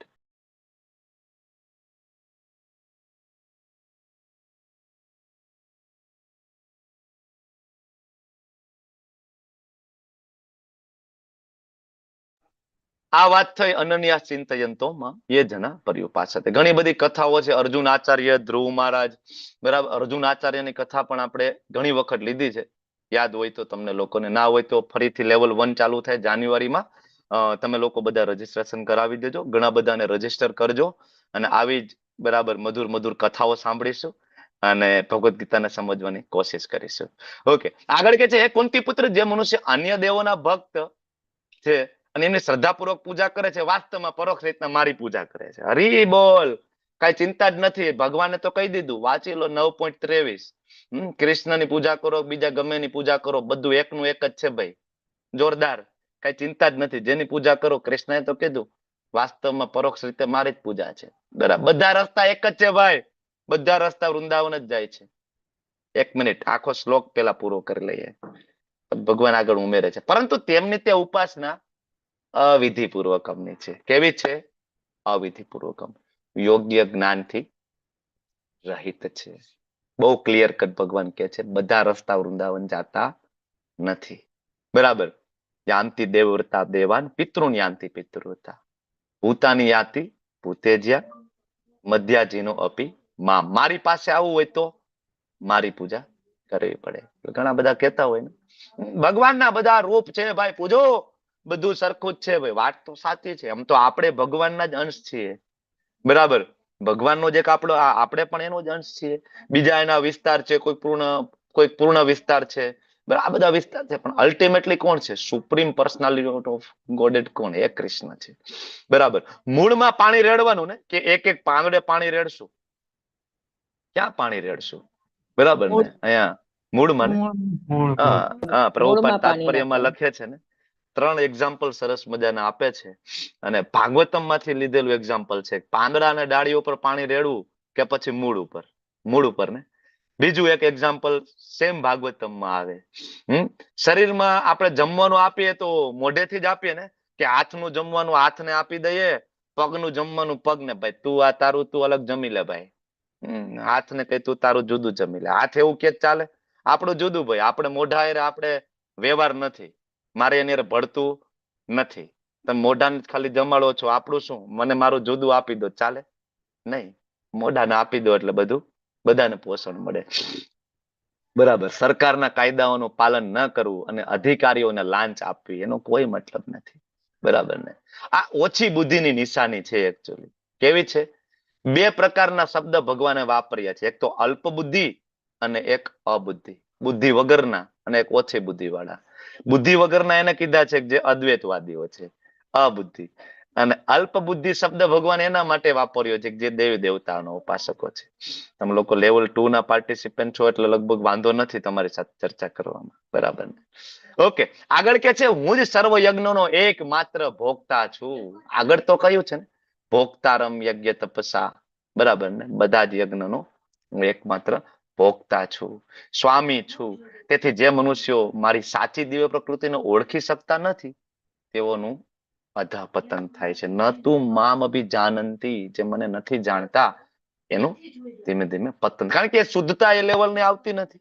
કૃષ્ણના ભક્તોમાં જે શુદ્ધતા આવે છે, બરાબર, એ શુદ્ધતા બીજી જગ્યાએ જોઈ નથી શકાતી. એનું પ્રેક્ટિકલ એક્ઝામ્પલ આપણી આજુબાજુમાં હોય જ છે. ઓકે, તો એ લેવલની ક્લેરિટી, એ લેવલની શુદ્ધતા નથી આવતી. બરાબર. તો ખૂબ જ મહત્વનું છે. ભગવાન કહે છે હું એકમાત્ર ભોગતા છું, પણ આપણે બધાએ ભોગતા બનવું છે ને, એટલે આપણે ભોગતા કરીએ. ભોગતા ભોગ કૂતરાની જેમ આપણે એ ભોગતા જુદા છે, સુપ્રીમ એન્જોયર, અને આપણે બધા ભોગતા બની ગયા છે. ભોગતા. બરાબર. તો અલ્ટિમેટલી ભોગતા કૃષ્ણ છે. અને હવે હમણાં મેં તમને શ્લોક કહ્યો, એ શ્લોક 9.25, યાંતિ દેવવ્રતા દેવાન પિતૃન યાંતિ પિતૃવ્રતા. બરાબર. જે લોકો દેવી દેવતાઓના ભક્તો છે એનો જન્મ ક્યાં થશે? સ્વર્ગમાં, જ્યાં દેવી દેવતાઓ રહે છે ત્યાં. પિતૃન યાંતિ પિતૃવ્રતા, ત્યાં જન્મ થાય, પિતૃઓની પૂજા કરે. તમે લોકોએ જોયા છે પિતૃઓની માળા કરતા લોકો? પિતૃઓની માળા કરતા લોકો હા, નથી જોયા? પિતૃઓની માળા નહીં પણ દીવો કરે ને દીવો કરતા જોયા છે? હા. પછી સુરાપુરા દાદામાં અતૂટ શ્રદ્ધા ધરાવનાર લોકો જોયા છે? ભગવાનમાં કુળદેવીમાં પણ ના હોય, સુરાપુરામાં એટલી શ્રદ્ધા જોયા છે લોકો? અરે બહુ બધા છે. ન જોયા હોય તમે એટલે સારું કહેવાય. બરાબર, બહુ બધા છે. ખાલી સતી માતાને પૂજે. સતી માતા એટલે એમના જ કુળમાં એક સ્ત્રી નું જે મૃત્યુ થયું હોય એ સતી, એટલે એના જ પિતૃઓ. કોઈક સુરાપુરાને પૂજે, એની માળા કરે. આવા બધા લોકો છે. ભગવાન આ શ્લોકની અંદર બહુ જ ક્લિયર કટ સમજાવી રહ્યા છે. યાંતિ દેવવ્રતા દેવાન, દેવતાઓની પૂજા, દેવી દેવતાઓની પૂજા કરે તો દેવલોકમાં જાય, સ્વર્ગલોકમાં જાય. પિતૃઓને પૂછે, પિતૃ આ બધા લોક ક્યાં આવેલા છે? વૈકુંઠમાં આવેલા છે? ક્યાં આવેલા છે? આઈના જ ને, આજ બ્રહ્માંડમાં, કે આ બ્રહ્માંડની બહાર? ભૌતિક જગતમાં. તો ત્યાં માથાકૂટ નથી? જન્મ મૃત્યુ જરા વ્યાધિ વાળી સેમ મગજમારી છે. ફાયદો શું ત્યાં જવાનો? પિતૃલોક તો યમલોકની બાજુમાં. બરાબર. અને પિતૃલોકના અધિષ્ઠાતા કોણ?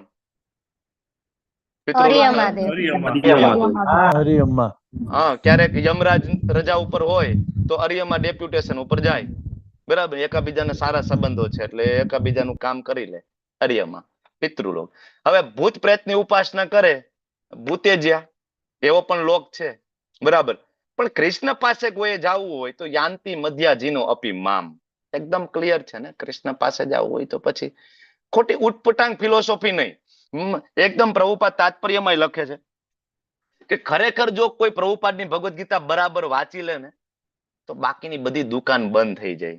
જેટલી દુકાન અત્યારે બધા ખોલીને બેઠા છે ને, આ બધી દુકાનો બંધ થઈ જાય. અલગ અલગ દુકાનો છે, બધી બંધ થઈ જાય. અને એટલા માટે જ તમે જોવો કે ઘણા બધા એ પ્રભુપાદની ભગવદ્ ગીતાનો વિરોધ કર્યો છે. બરાબર. બીજી બધી ભગવદ્ ગીતા વાંચશે, પ્રભુપાદની ભગવદ્ ગીતા નહીં વાંચે. કારણ કે પ્રભુપાદે એક્ઝેક્ટલી એ આપ્યું છે જે કૃષ્ણ કહેવા માંગે છે. એ જ અનુવાદ, એ તાત્પર્ય. બીજા બધાએ પોતાના વિચારો અંદર એડ કરી દીધા છે. એટલે જો આપણી ભગવદ્ ગીતા છે એ નામ નથી લેતો, પણ અમુક ટેમ્પલમાં એ લોકો નથી સ્વીકારતા, વાંચતા પણ નથી.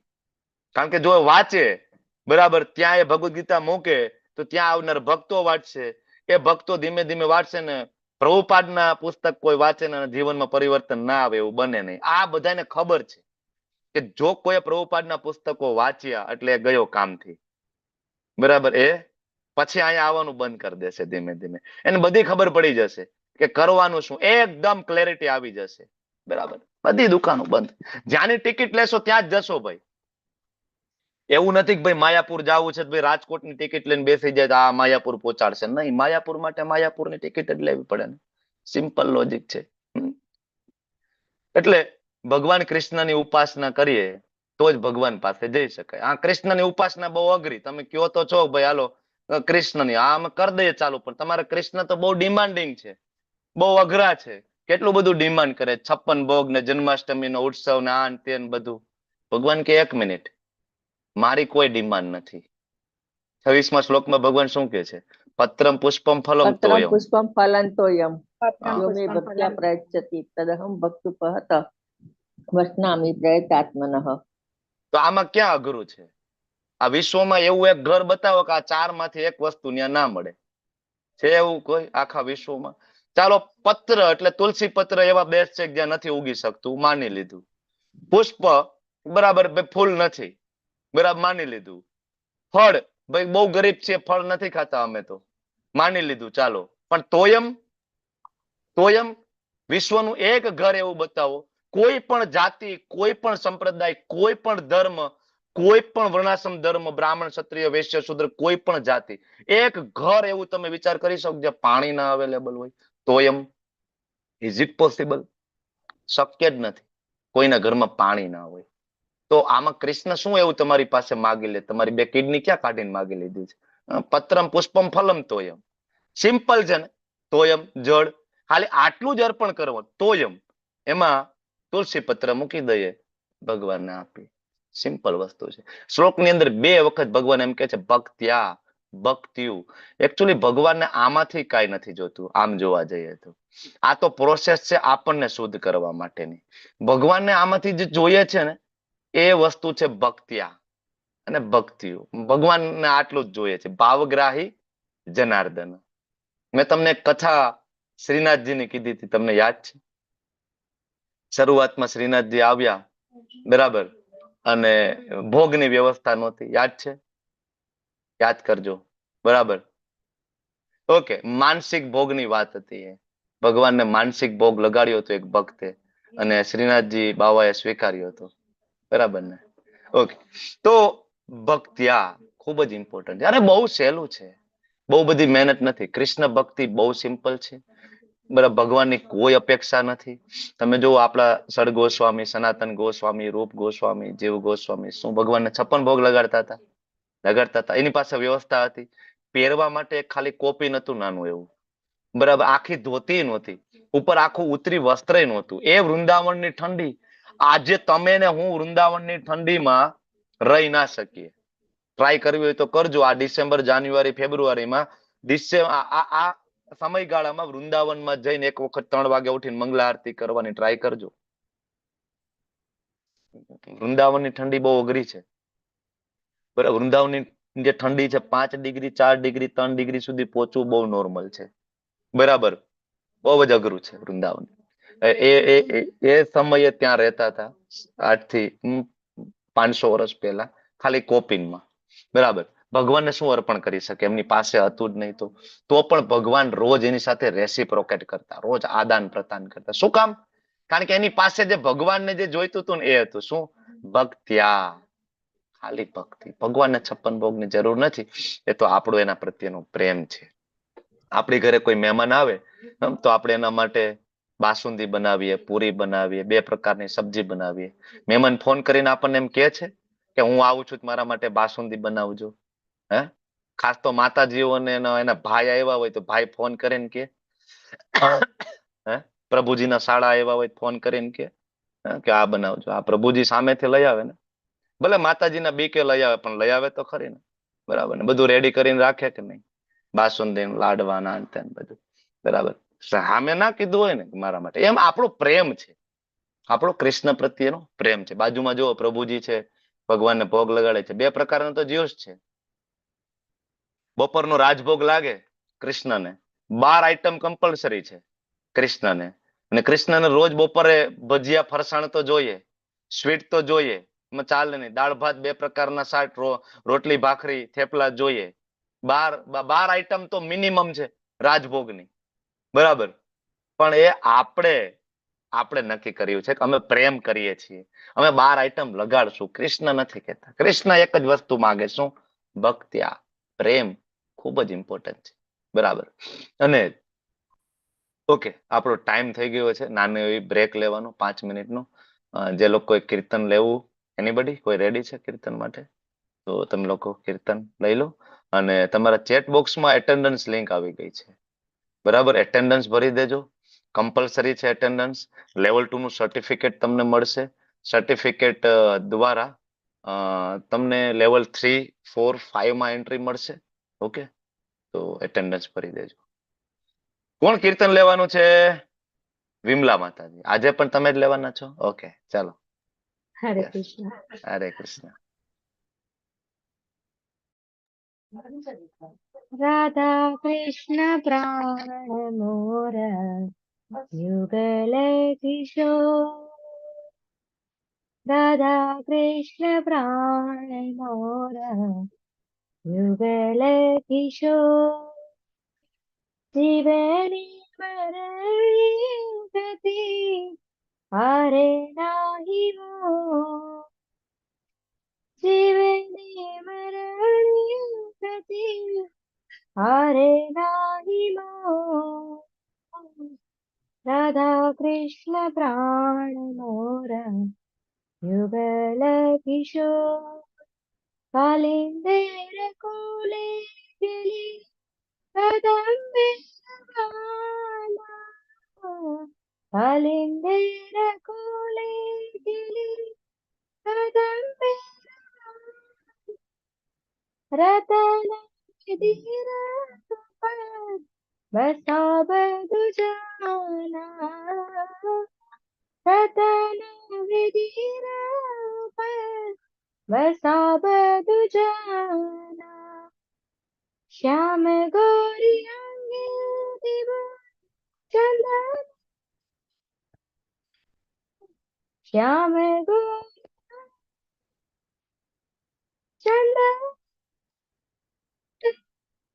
श्याम डुलावे कभी मेरी भूख चांद्रा श्याम डुलावे कभी मेरी भूख चांदा गाठिया मला तेरा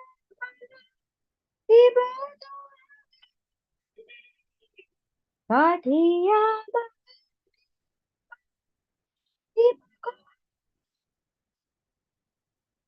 अधे कपूतांबुले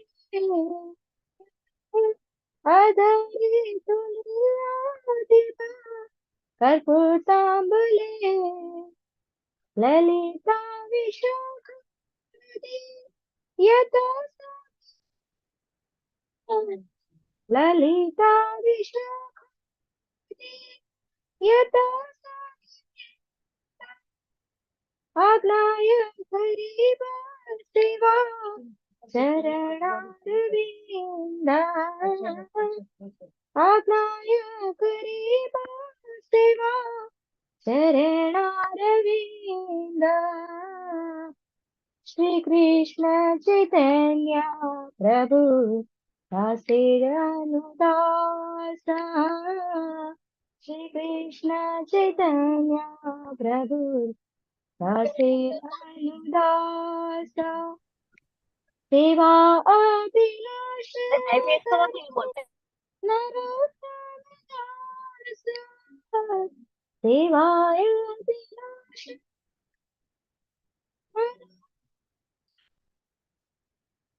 राधा कृष्ण प्राण मोर युगल किशोर राधा कृष्ण प्राण मोर युगल किशोर हरे कृष्ण હરે Krishna. Thank you so much માતાજી. ખૂબ સુંદર. રાધા કૃષ્ણ પ્રાણ મોરે.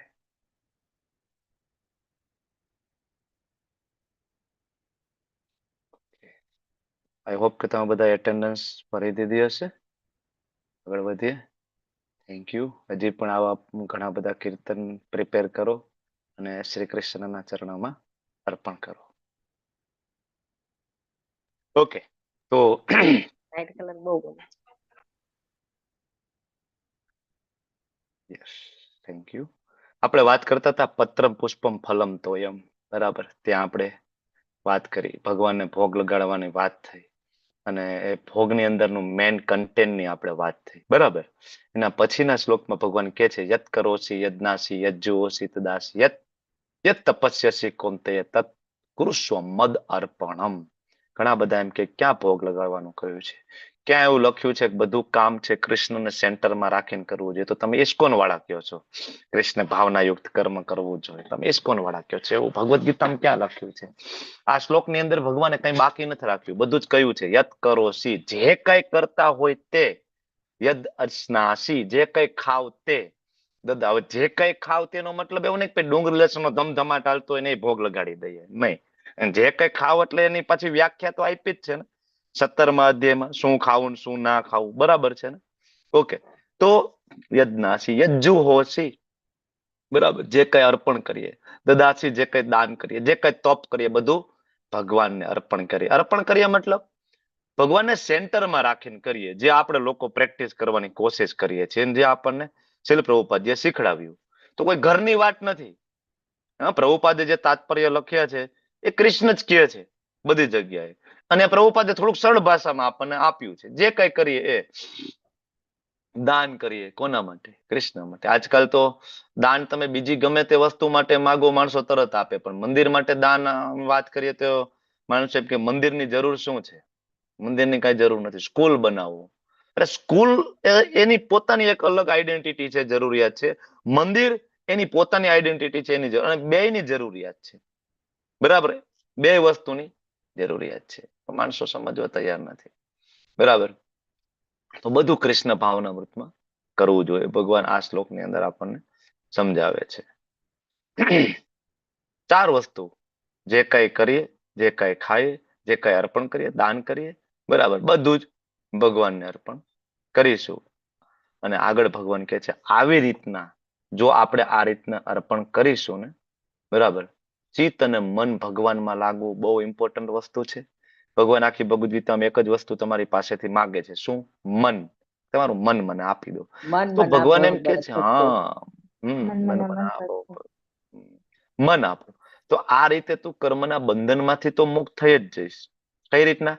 આગળ જે કહ્યું એ યત કરોસી યજ્ઞાસી, કર્મના બંધનથી આપણે મુક્ત થઈ ગયા. બરાબર, અને શુભ અને અશુભ જે કાંઈના ફળ હશે એ આપણને લાગે નહીં. બરાબર, એટલે ઉપર નીચેની ગતિ આપણે સ્ટોપ કરી. અને આ જે સંન્યાસ યોગ, ભગવાને આને સંન્યાસ યોગ કીધો છે. જો આગળનો જે શ્લોક આવ્યો ને, જે કઈ કરીએ કૃષ્ણ ભાવનામૃતમાં કરીએ, ભગવાને આને સાચો સંન્યાસ યોગ કીધો છે. સંન્યાસ યોગ યુક્તાત્મા. આવા સંન્યાસ યોગમાં જે યુક્ત થયેલો જે આત્મા છે, જેનું મન એમાં સ્થિર થઈ ગયું છે, બરાબર, તો ભગવાન કે વિમુક્તો મામુ પેપ્સ્યસી, મારી પાસે આવશે, એમાં કોઈ શંકાને સ્થાન નથી. યુક્ત આત્મા, જે માણસ કૃષ્ણ ભાવનામાં સ્થિત છે, બરાબર, એને કહેવાય યુક્ત આત્મા. શ્રીલ પ્રભુપાદજી તાત્પર્યની અંદર શ્રીલા રૂપ ગોસ્વામીજીનું ભક્તિ રસામૃત સિંધુ ગ્રંથમાં સરસ મજાનો શ્લોક કોટ કરે છે. યુક્ત વૈરાગ્ય ઉચ્યતે વાળો જે શ્લોક છે, અનાસક્ત વિષયાન. ઓકે, તો જે કંઈક કરીએ, ખાઈએ, દાન કરીએ, તપ કરીએ, બધું ભગવાનને અર્પણ કરીએ, તો એનો ફાયદો શું છે? તો કે કર્મના બંધનમાંથી, શુભ અશુભ ફળોમાંથી, ઉપરની ગતિ નીચેની ગતિ બંનેમાંથી મુક્ત થઈને અલ્ટિમેટલી જે સુપ્રીમ ગતિ છે આપણને પ્રાપ્ત થાય છે. ભગવાનની આ આપણા માટેની યોજના છે કે આપણે આમ કરીએ, પણ આપણે બિલકુલ એમાં આગળ વધતા નથી. ભગવાન આગળ કહે છે સમોહમ સર્વભૂતેષુ નમો દ્રશ્યસી ન પ્રિય. હવે ધારો કે આપણે એવું ના કરીએ તો શું થાય? તો ભગવાન કે કઈ વાંધો નહીં, હું તો કોઈનો દ્વેષ નથી કરતો, બધા જ મારા તમે બાળકો છો. એક માં માટે એના 4 દીકરા સરખા જ હોય. બરાબર, માં કોઈ દી એનો દીકરો ખરાબ છે એવું કે નહીં. આ સલાહ આપે સુધરવાની, આપે ને, બરાબર, પણ એનો મતલબ એવો નથી કે માને એના પ્રત્યે પ્રેમ નથી. સલાહ જ એટલા માટે આપે છે કે પ્રેમ છે. સમજ્યા? કૃષ્ણ ભગવદ્ ગીતા એટલા માટે જ આપે છે, અને ક્યારેક કડવા શબ્દ આપણને કહે છે અર્જુનજી મારફત, કારણ કે આપણને પ્રેમ કરે છે. બરાબર, ઘણા બધા એમ કે હમણાં જ મારી યાત્રામાં એક વ્યક્તિને હું મળ્યો, તો મને કે કૃષ્ણ બહુ ઘમંડી છે. મને કે, મેં કીધું કેમ, શું થયું? તો કે કૃષ્ણ ભગવદ્ ગીતામાં એમ કે છે કે મારાથી ઉપરનું કોઈ તત્વ છે જ નહીં, મત પરતરમ ન અન્યત. મેં કીધું સારું, આટલું તો આને ખબર છે. મેં કીધું આ બહુ મોટી વાત છે કે એવો ભગવદ્ ગીતામાં શ્લોક તો છે કે કૃષ્ણ ઉપર કોઈ છે નહીં. આ ચર્ચા અમારે થતી હતી. બરાબર, તો કે કૃષ્ણ બહુ ઘમંડી છે. મેં કીધું આપણો બાપ હોય એ આપણને એમ કે હું તારો બાપ છું, એમાં એ બાપનો ઘમંડ હોય કે આપણું ભલું હોય? આપણે દર ઠોકરો ખાતા હોય, બધા પાસે માગતા ફરતા હોય, મારું ભલું કરી દેજો, મારું ભલું કરી દેજો, મારી સહાયતા કરો. તો આપણા જે પિતાજી હોય એ આપણને આવીને એમ કે શું ભલા માણસ, તું મને ઓળખ, અનંત બ્રહ્માંડનો સ્વામી, હું તારો બાપ છું, તું મારો દીકરો છે. આ બધી સંપત્તિ કોના માટે છે? વૈકુંઠ કોના માટે? ગોલોક કોના માટે? અરે તારા માટે તો છે, તું આવ. આપણને ભગવાન, આપણા પિતાજી આવીને એમ કે હું તારો બાપ છું અને આપણું ગોલોક ધામ છે, તું પાછો આવી જા. આમાં એનો ઘમંડ છે કે આપણી ભલાઈ છે? બરાબર ને? ઘમંડ છે, આપણી ભલાઈ. શું કામ? પ્રેમ કરે છે, પ્રેમ છે, કૃષ્ણનો સાચો આપણા પ્રેમ. પ્રત્યે સાચો પ્રેમ છે. એટલે કે છે મત પરતરમ ન અન્યત. ખોટા ખોટા ફીફા ખાંડવાનું રહેવા દો. ભગવાન આપણને એમ કે છે મારી પાસે આવો, તમે ઓળખો તમારો પિતા, જયારે તમે ઓળખો કોણ તમે, કોના દીકરા છો એ તો ઓળખો. બરાબર. તો ભગવાન કેવું કોઈનો દ્વેષ નથી કરતો, કોઈનો પક્ષપાત નથી કરતો. બરાબર. સર્વ પ્રત્યે સંભાવ છું. હવે આવું સાંભળીને આપણને એમ થાય કે સાલું ભગવાન કોઈનો પક્ષપાત ના કરે તો આપણે ભક્તિ કરીએ ને ઓલા ભક્તિ ના કરે, બધુંય ભગવાન માટે સરખું. ફાયદો શું? ભગવાન કે પરંતુ જે મનુષ્ય ભક્તિ ભાવે મારી સેવા કરે ને એ મારો પરમ મિત્ર છે. બરાબર. મારામાં એ અવસ્થિત હોય, હું એનો મિત્ર છું. ભગવાન કોઈનો દ્વેષ નથી કરતા. એક ઉદાહરણથી આપણે સમજીએ. રેડિયો સિગ્નલ હોય, એફએમ વાળા છે, બરાબર. એફએમ ની ચેનલ કઈ આવે? 98.3 એવી કઈક ચેનલ આવે ને, મને રેડિયો મિર્ચી જે કઈ વોટ એવર જે ચેનલ હોય તે. હવે એ તમારે ત્યાં રેડિયોમાં સેટ કરો તો તમારે ત્યાં એનું ટ્યુનિંગ થાય ને તમને ત્યાં એનું જે કઈ મ્યુઝિક સંભળાય. બરાબર ને? બરાબર. તમે ટ્યુનિંગ જ ના કરો તો તમારે ત્યાં સંભળાય? તો રેડિયો વાળાએ કઈ ભેદભાવ કર્યો છે કે ના ના આ 5 ઘર છે ને ત્યાં આપણે સિગ્નલ જવા જોઈએ નહીં, ગમે એમ કરો, આ 5 ઘરે આપણા સિગ્નલ પહોંચે નહીં, બરાબર, આવું કઈક આપણે વ્યવસ્થા કરી? આવું એને કર્યું રેડિયો વાળાએ? નથી કર્યું ને. તમારે ટ્યુનિંગ કરવાનું છે. બરાબર. એવી જ એક ચેનલ છે 108 ની. આપણે ચેનલને ટ્યુનિંગ જ નથી કરતા ને. 108 વાળી ચેનલ કઈ ચેનલ છે? હરે કૃષ્ણ મહામંત્ર વાળી 108 મંત્ર છે. એકવાર તો ટ્યુનિંગ કરી જો, સિગ્નલ તો પકડે. તો આપણે એમ કઈક ભગવાન મારું ધ્યાન નથી રાખતા, ભગવાન જેવું કઈ છે જ નહીં. પણ ભલામણ એકવાર ટ્યુનિંગ તો કરી જો. એક વખત તો ચેનલ પકડવાની તું તો કોશિશ કર. ભગવાને તો છૂટું મૂકી દીધું છે ભગવદ ગીતા બધા માટે. હિન્દુ, મુસ્લિમ, શીખ, ઈસાઈ, પાકિસ્તાની, ભારતીય, અમેરિકન બધા માટે છે. બરાબર. પણ ટ્યુનિંગ તો કરી જો એક વખત. કરવું જ નથી તો ભગવાન કે કાંઈ વાંધો નહીં, યે થમામ પ્રપદ્યંતે તામ તથેમ ભજામ્યહમ. તમને જે અનુકૂળ આવે તે ભાઈ. કૃષ્ણ તરીકે, પૂર્ણ પુરુષોત્તમ તરીકે મને સ્વીકારો, હું એ રીતના આદાન પ્રદાન કરીશ. તમે એવું માનો કે હું ભગવાન નથી, ભગવાન કે કાંઈ વાંધો નહીં, એવું એસોસિએશન બેટા તને આપીશ ને મારી પાસે આવી જ નહીં શકે. ઘણા બધાને એવું એસોસિએશન મળી જાય ને ભક્તિમાં આવી જ ના શકે, ખબર છે ને? આવી જ ના, એવું એસોસિએશન એની પાસે હોય ને. બરાબર. એ થા મામ પ્રપદ્યંતે. મા બાપ માટે બધા બાળકો સરખા છે, પણ આપણે ટ્યુનિંગ તો કરવું પડે ને. બરાબર. આપણા બાપાની વસિયત હોય ને એમાં આપણે આપણું પાછળ નામ લખાવવું હોય ને તો બાપાને પ્રેમ તો કરવો જ પડે. નહીતર બાપા છેલ્લે છે ને એ ક્યાંક ડોનેશનમાં લખીને જતા રહીએ. પછી જતા રહીએ પછી ઓલો વકીલ આવીને આપને એમ કહી દે ખાલી કરજો. કા તો કે દાદા લખીને ગયા હતા કે આ બધું તો અહીંયા મંદિરમાં દીધેલું છે. બરાબર. ભૌતિક જગતમાં બાપાની સંપત્તિમાં હક જોતો હોય ને તો એની સાથે કઈક થોડુંક આપણે ટ્યુનિંગ કરવું પડે. બરાબર. તો હવે આ અનંત બ્રહ્માંડના સ્વામી થોડુંક તો ટ્યુનિંગ કરી જુઓ. ભગવાનને કોઈ ભેદભાવ નથી. આપણને એમ થાય કે હું બહુ પાપી છું, અથવા આપણને એમ થાય કે સાલું ભક્તિ તો હું કરું પણ ભક્તિ કરતા કરતા કઈ ભૂલ થઈ જાય તો ભગવાન કે શું ચિંતા કરે છે? અત્યંત ઘૃણાસ્પદ કર્મ ક્યારેક થઈ જાય ને, કોઈ મનુષ્ય ભક્તિ કરતો હોય ધારો કે, બરાબર, અપિચેર્ષિ દુરાચારો ભજતે મામ અનન્ય ભાગ, અનન્ય મારી ભક્તિ હોય. હા, બની શકે કે ક્યારેક એવું થાય સ્પિરિચ્યુઅલ લાઈફમાં એવું બને, જૂની આદતો હોય, અમુક જૂની ટેવ હોય, જૂનું એસોસિએશન હોય, બરાબર, એના કારણે એવું કંઈક કામ થઈ જાય ભક્ત થી પણ કે જે ના કરવું જોઈએ. બરાબર. આવું થઈ જાય. ભગવાન કહે છે કે ભાઈ એને સાધુ રહેવા સમંતવ્ય, એને સાધુ માનવું જોઈએ. કારણ કે કૃષ્ણ ભક્તિમાં આવવું એ જ મોટી વાત છે. પેલું તો કોઈ એમ કે હું કૃષ્ણનો ભક્ત છું અને હું હરે કૃષ્ણ મહામંત્રની માળા કરું છું, હું કૃષ્ણને ભગવાન તરીકે સ્વીકારું છું, આજ પેલા તો બહુ મોટી વાત છે. તમને આ કદાચ સામાન્ય લાગતું હશે, તમે લેવલ 2 ના પાર્ટિસિપન્ટ છો, આજુબાજુમાં નજર દોડાવો ને તો કૃષ્ણને ભગવાન તરીકે સ્વીકારીને અનન્યની ભક્તિ કરવી ને આ બહુ મોટી વાત છે. આ બહુ જ મોટી વાત છે. આ કોઈ સામાન્ય વાત નથી. જો તમારી થોડી કે ભગવાનની અનન્ય ભક્તિમાં જો શ્રદ્ધા ડેવલપ થઈ હોય ને તો તમારે સમજવું કે તમે તો એ કરોડોમાંથી એક તમે છો. કરોડોમાંથી એક છે. હરે બરાબર. કૃષ્ણ પ્રભુ. હરે કૃષ્ણ. લોકો એવું કહે છે કે તમે ધર્મ બદલી કાઢ્યો. ધર્મ બદલી કાઢ્યો. એ જ વાત છે. ખબર જ નથી ને, માણસોને ખબર જ નથી. બરાબર. અનન્ય ભક્તિ એટલે ભગવાન કે છે કે કોઈ એવો ભક્ત હોય, નાની એવી ભૂલ થઈ જાય, આપણે એને સાધુ માનવું જોઈએ. આપણે એને સાધુ, કારણ કે પોતાના નિશ્ચયમાં યોગ્ય રીતના સ્થિત તો થયેલો ને, સ્વીકાર્યું તો ખરી કૃષ્ણ ભગવાન છે, બરાબર. હા, પણ જેનાથી ભૂલ થઈ એને પણ એવું કેવું જોઈએ કે ના ના હો ભાઈ, ભગવાને કીધું છે સાધુ માનજો બધા મને. એ ભૂલ તો થઈ જાય, ભગવાને કીધું છે ભક્તિ કરતા કરતા ક્યારેક ભૂલ થઈ જાય, તમારે બધા મને સાધુ માનવાનું છે, આમ નહીં.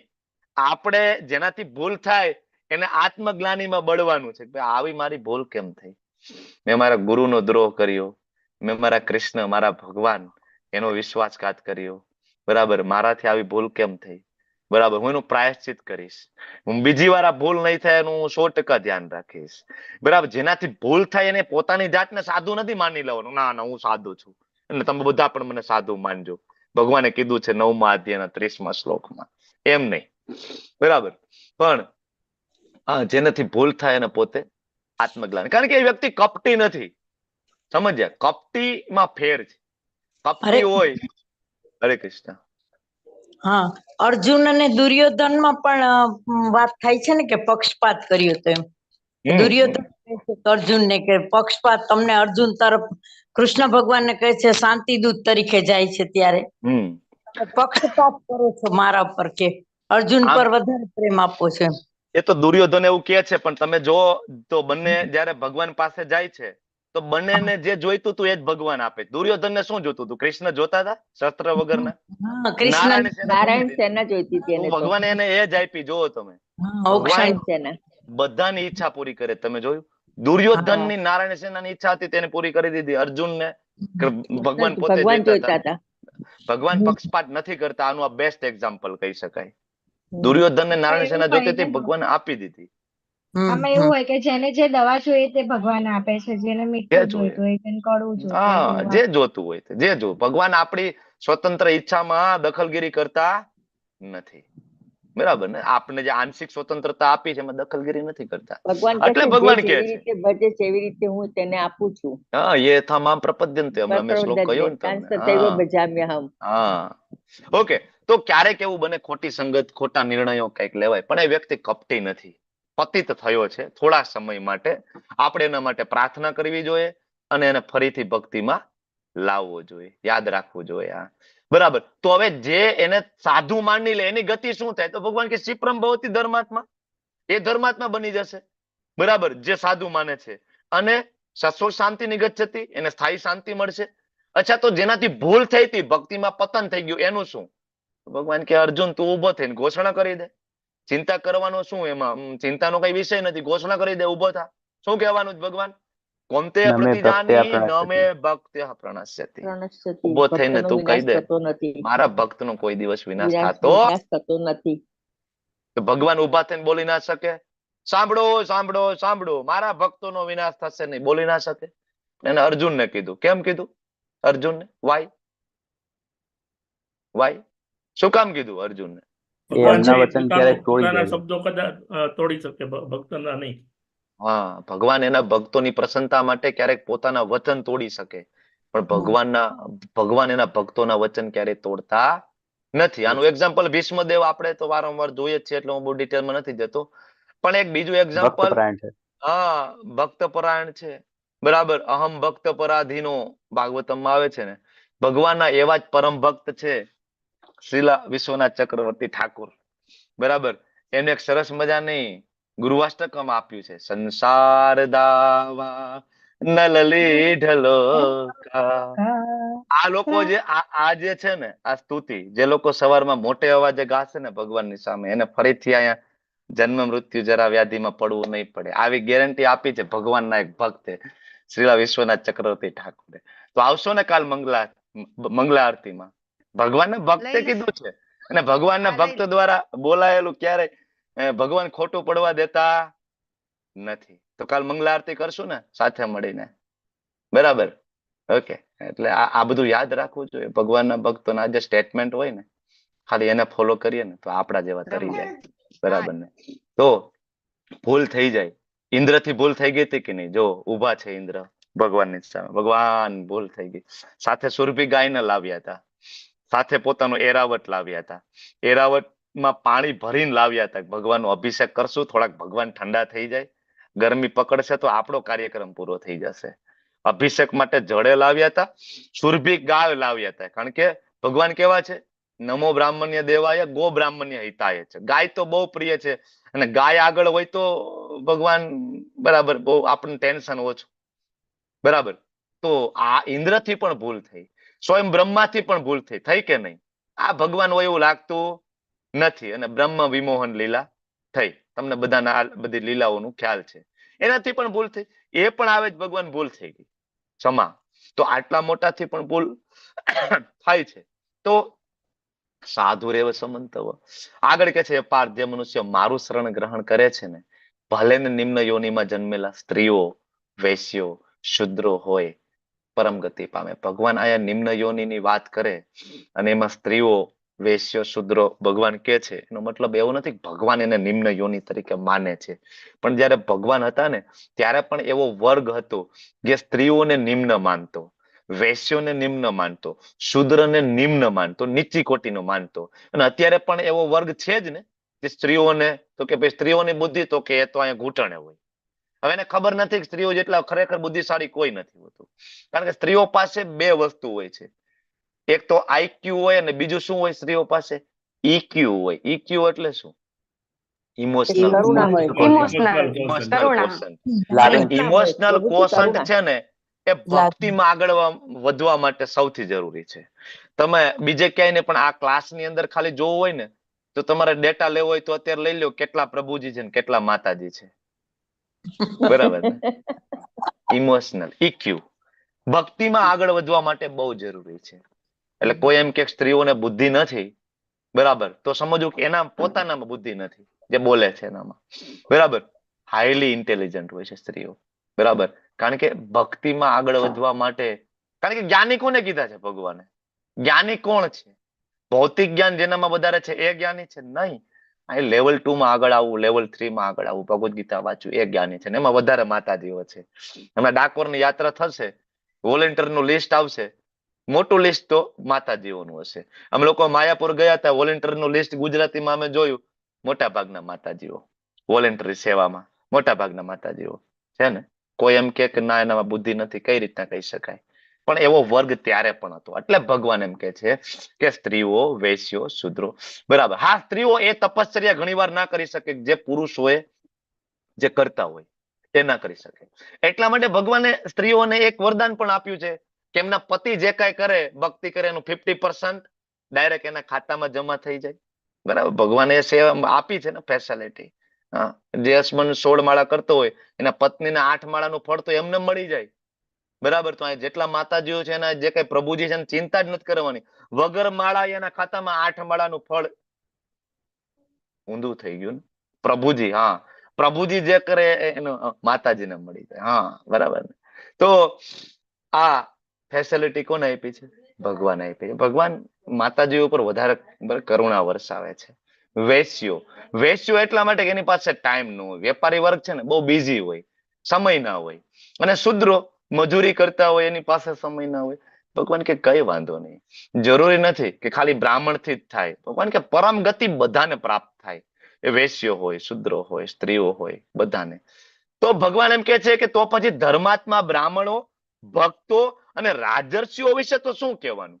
ભગવાન એમ કે છે કે સ્ત્રીઓ, વૈશ્યો, શુદ્રોને પણ પરમ ગતિ પ્રાપ્ત કરે થાય, તો પછી જે ખરેખર જેનામાં બ્રાહ્મણની ક્વોલિટી ડેવલપ કરી, જે લોકો રાજર્ષિઓ, જે લોકો વૈષ્ણવ છે, આની ગતિ વિશે તો શું કહેવાનું? માટે આ ક્ષણિક દુઃખમય જગતમાં જન્મીને મારી પ્રેમમય સેવામાં પોતાને પરોવી દો. ભગવાન કહે છે અનિત્ય આ જગત કેવું છે?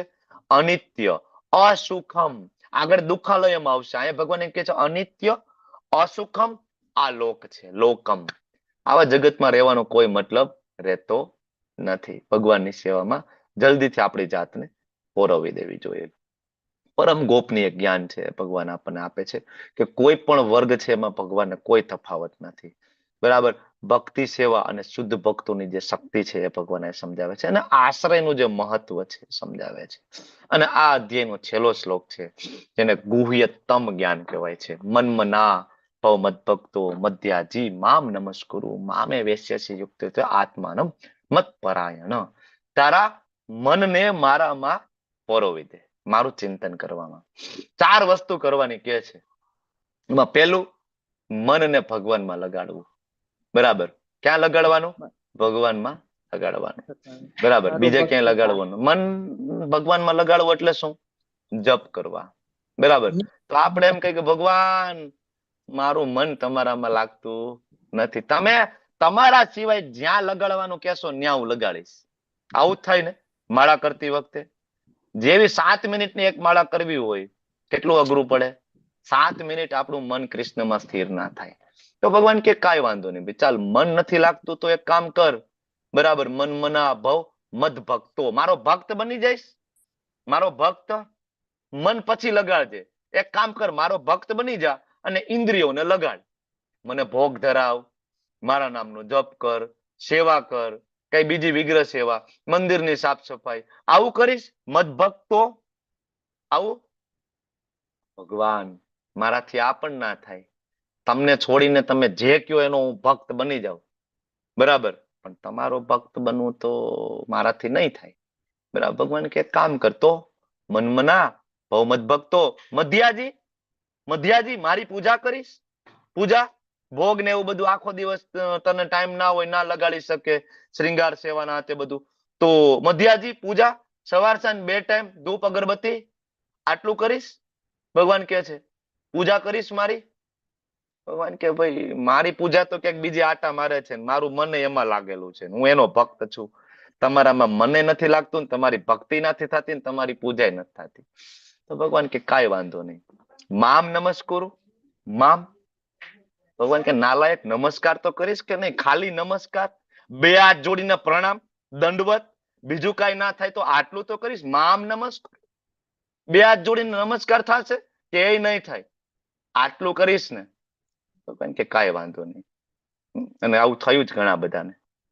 ભક્તો ના હોય, વૃંદાવન ફરવા ગયા હોય અને જેવા કૃષ્ણ બલરામ ટેમ્પલમાં જાય અને કીર્તન ચાલતું હોય ને શ્યામ સુંદરના દર્શન કરે ને, ત્યાં મંત્રમુગ્ધ થઈ જાય.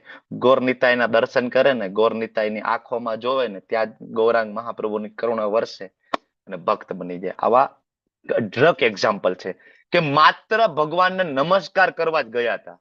ઇન્ટેન્શન એ પણ નહોતો કે ભક્ત બનવું છે. કાંઈ જ નહીં, ફરવા ગયા હતા. વૃંદાવનમાં જઈને કચોરી જ ગોતતા હતા, ક્યાં સારી કચોરી મળે ને ક્યાં સારી રબડી મળે. ગોલ તો આપણો આ જ હતો. પણ આ તો ઠીક છે. બરાબર. લસ્સી ક્યાં સારી મળે છે. બરાબર. ને આગળ આગ્રા જવાનું છે. ગોલ તો તાજમહેલ જોવાનો જ હતો. પણ આ તો વૃંદાવન ગયા અને શ્યામ સુંદરના એવા દર્શન થયા. બરાબર ને, કામ પૂરું થઈ ગયું.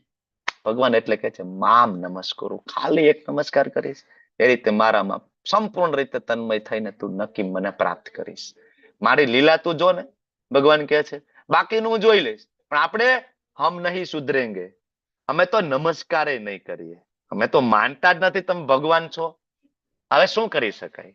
આનાથી વધારે ડિસ્કાઉન્ટ તો તમને બીજું કોણ આપી શકે? કોણ આપી શકે?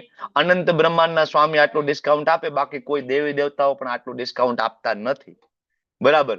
તમે દેવી દેવતાઓની માનતા અધૂરી રહી જાય તો ઘણા બધાને પછી ટેન્શન આવી જતું હોય છે. યાદ કરવી પડે કે ઓલી માનતા ભૂલાઈ ગઈ હતી ને, નડતી લાગે છે. જોયું છે કે નહીં? સાંભળ્યું છે કે નહીં? ના ના, ઓલી માનતા છે ને એ બાકી રહી ગઈ છે. કૃષ્ણ કેટલા દયાળુ છે, વિચાર કરો. કાંઈ તમારી ભૂલ એકેય, બરાબર, ભૂલ યાદ રાખવા જ નથી માંગતા. તમે જાઓ જગન્નાથપુરી જાઓ, જગન્નાથજીને કાન જ નથી. કોઈકે પૂછ્યું જગન્નાથજીને કાન શું કામ નથી? બરાબર. જગન્નાથજી કહે છે કે ક્યારેક મારા ભક્તો મને બોલાવે અથવા ક્યારેક મારા ભક્તોની કઈક ભૂલ થઈ જાય અને હું એની પાસે જતો હોય અને કોઈક મને રોકે તો કે એ ભક્તમાં તો આ ભૂલ છે, એમાં આ ખામી છે. જગન્નાથજી કે મારે કાન જ નથી જોઈતા. મારે મારા ભક્તની નિંદા સાંભળવી જ નથી. હું મારા ભક્તની ભૂલ જોતો જ નથી. જગન્નાથજી આમ 2 હાથ કરીને ઉભા છે. આવી જ જાઓ, આવી જ જાઓ. હમણાં જગન્નાથપુરી ગયા હતા. એટલા કૃપાળુ જગન્નાથજી. તમે વિચાર કરો કે અંદર જગન્નાથ, બલદેવજી, સુભદ્રાજી બેઠા છે અને દરવાજામાં સ્વયં ભગવાન દોડીને આવીને પતિત પાવન જગન્નાથજી તરીકે ત્યાં બિરાજમાન થયા છે. ખબર છે ને તમને? એક રાજા મુસ્લિમ સાથે લગ્ન થયા જગન્નાથજીની પ્રસન્નતા માટે. એના માટે સ્વયં જગન્નાથજી અંદર મંદિરમાંથી બહાર નીકળીને દરવાજે આવી ગયા. આજે તમે લોકો જે લોકો સનાતની નથી અને જગન્નાથજી મંદિરમાં પ્રવેશ ના મળે તો એને અંદર જગન્નાથ, બલદેવજી, સુભદ્રાજીના દર્શન ના થાય. તો એના માટે સ્વયં જગન્નાથજી દરવાજા ઉપર ચાલીને દરવાજામાં બેઠા છે, અને એ દરવાજામાં દર્શન તમે દૂર ઉભા રહીને કરી શકો. રોડ ઉપર જે લોકો સનાતની નથી અને ટેમ્પલમાં પ્રવેશ ના મળે તો પણ સેમ વિગ્રહ, સેમ મૂર્તિ, સેમ દર્શન તમે રોડ ઉપર દૂરથી ઉભા, આટલા મોટા છે, આટલા દૂર ઉભા જગન્નાથજીના દર્શન કરી શકાય. કેટલા કૃપાળુ જગન્નાથજી છે. બરાબર. ચાલો, આ લોકો અંદર નથી આવવા દેતા બીજા ધર્મના લોકોને, તો હું બહાર જઈને દરવાજે બેસી જાવ ને તો બીજા ધર્મના લોકો રોડ ઉપર ઉભા મારા દર્શન કરી શકે. પણ આપણને ક્યાં કદર જ હતી જગન્નાથજીને, કૃષ્ણની. આ સાથે 9મો અધ્યાય તમારો અહીં પૂર્ણ થાય છે. તમે બધાએ ખૂબ શાંતિપૂર્વક સાંભળ્યો. તમારો બધાનો હું આભારી છું. વાંછા કલ્પતરુભ્યશ્ચ કૃપા સિંધુભ્ય એવ ચ પતિતાનાં પાવનેભ્યો વૈષ્ણવેભ્યો નમો નમઃ. અનંત અનંત કોટી વૈષ્ણવ की जय. शिल प्रभुपाद की जय.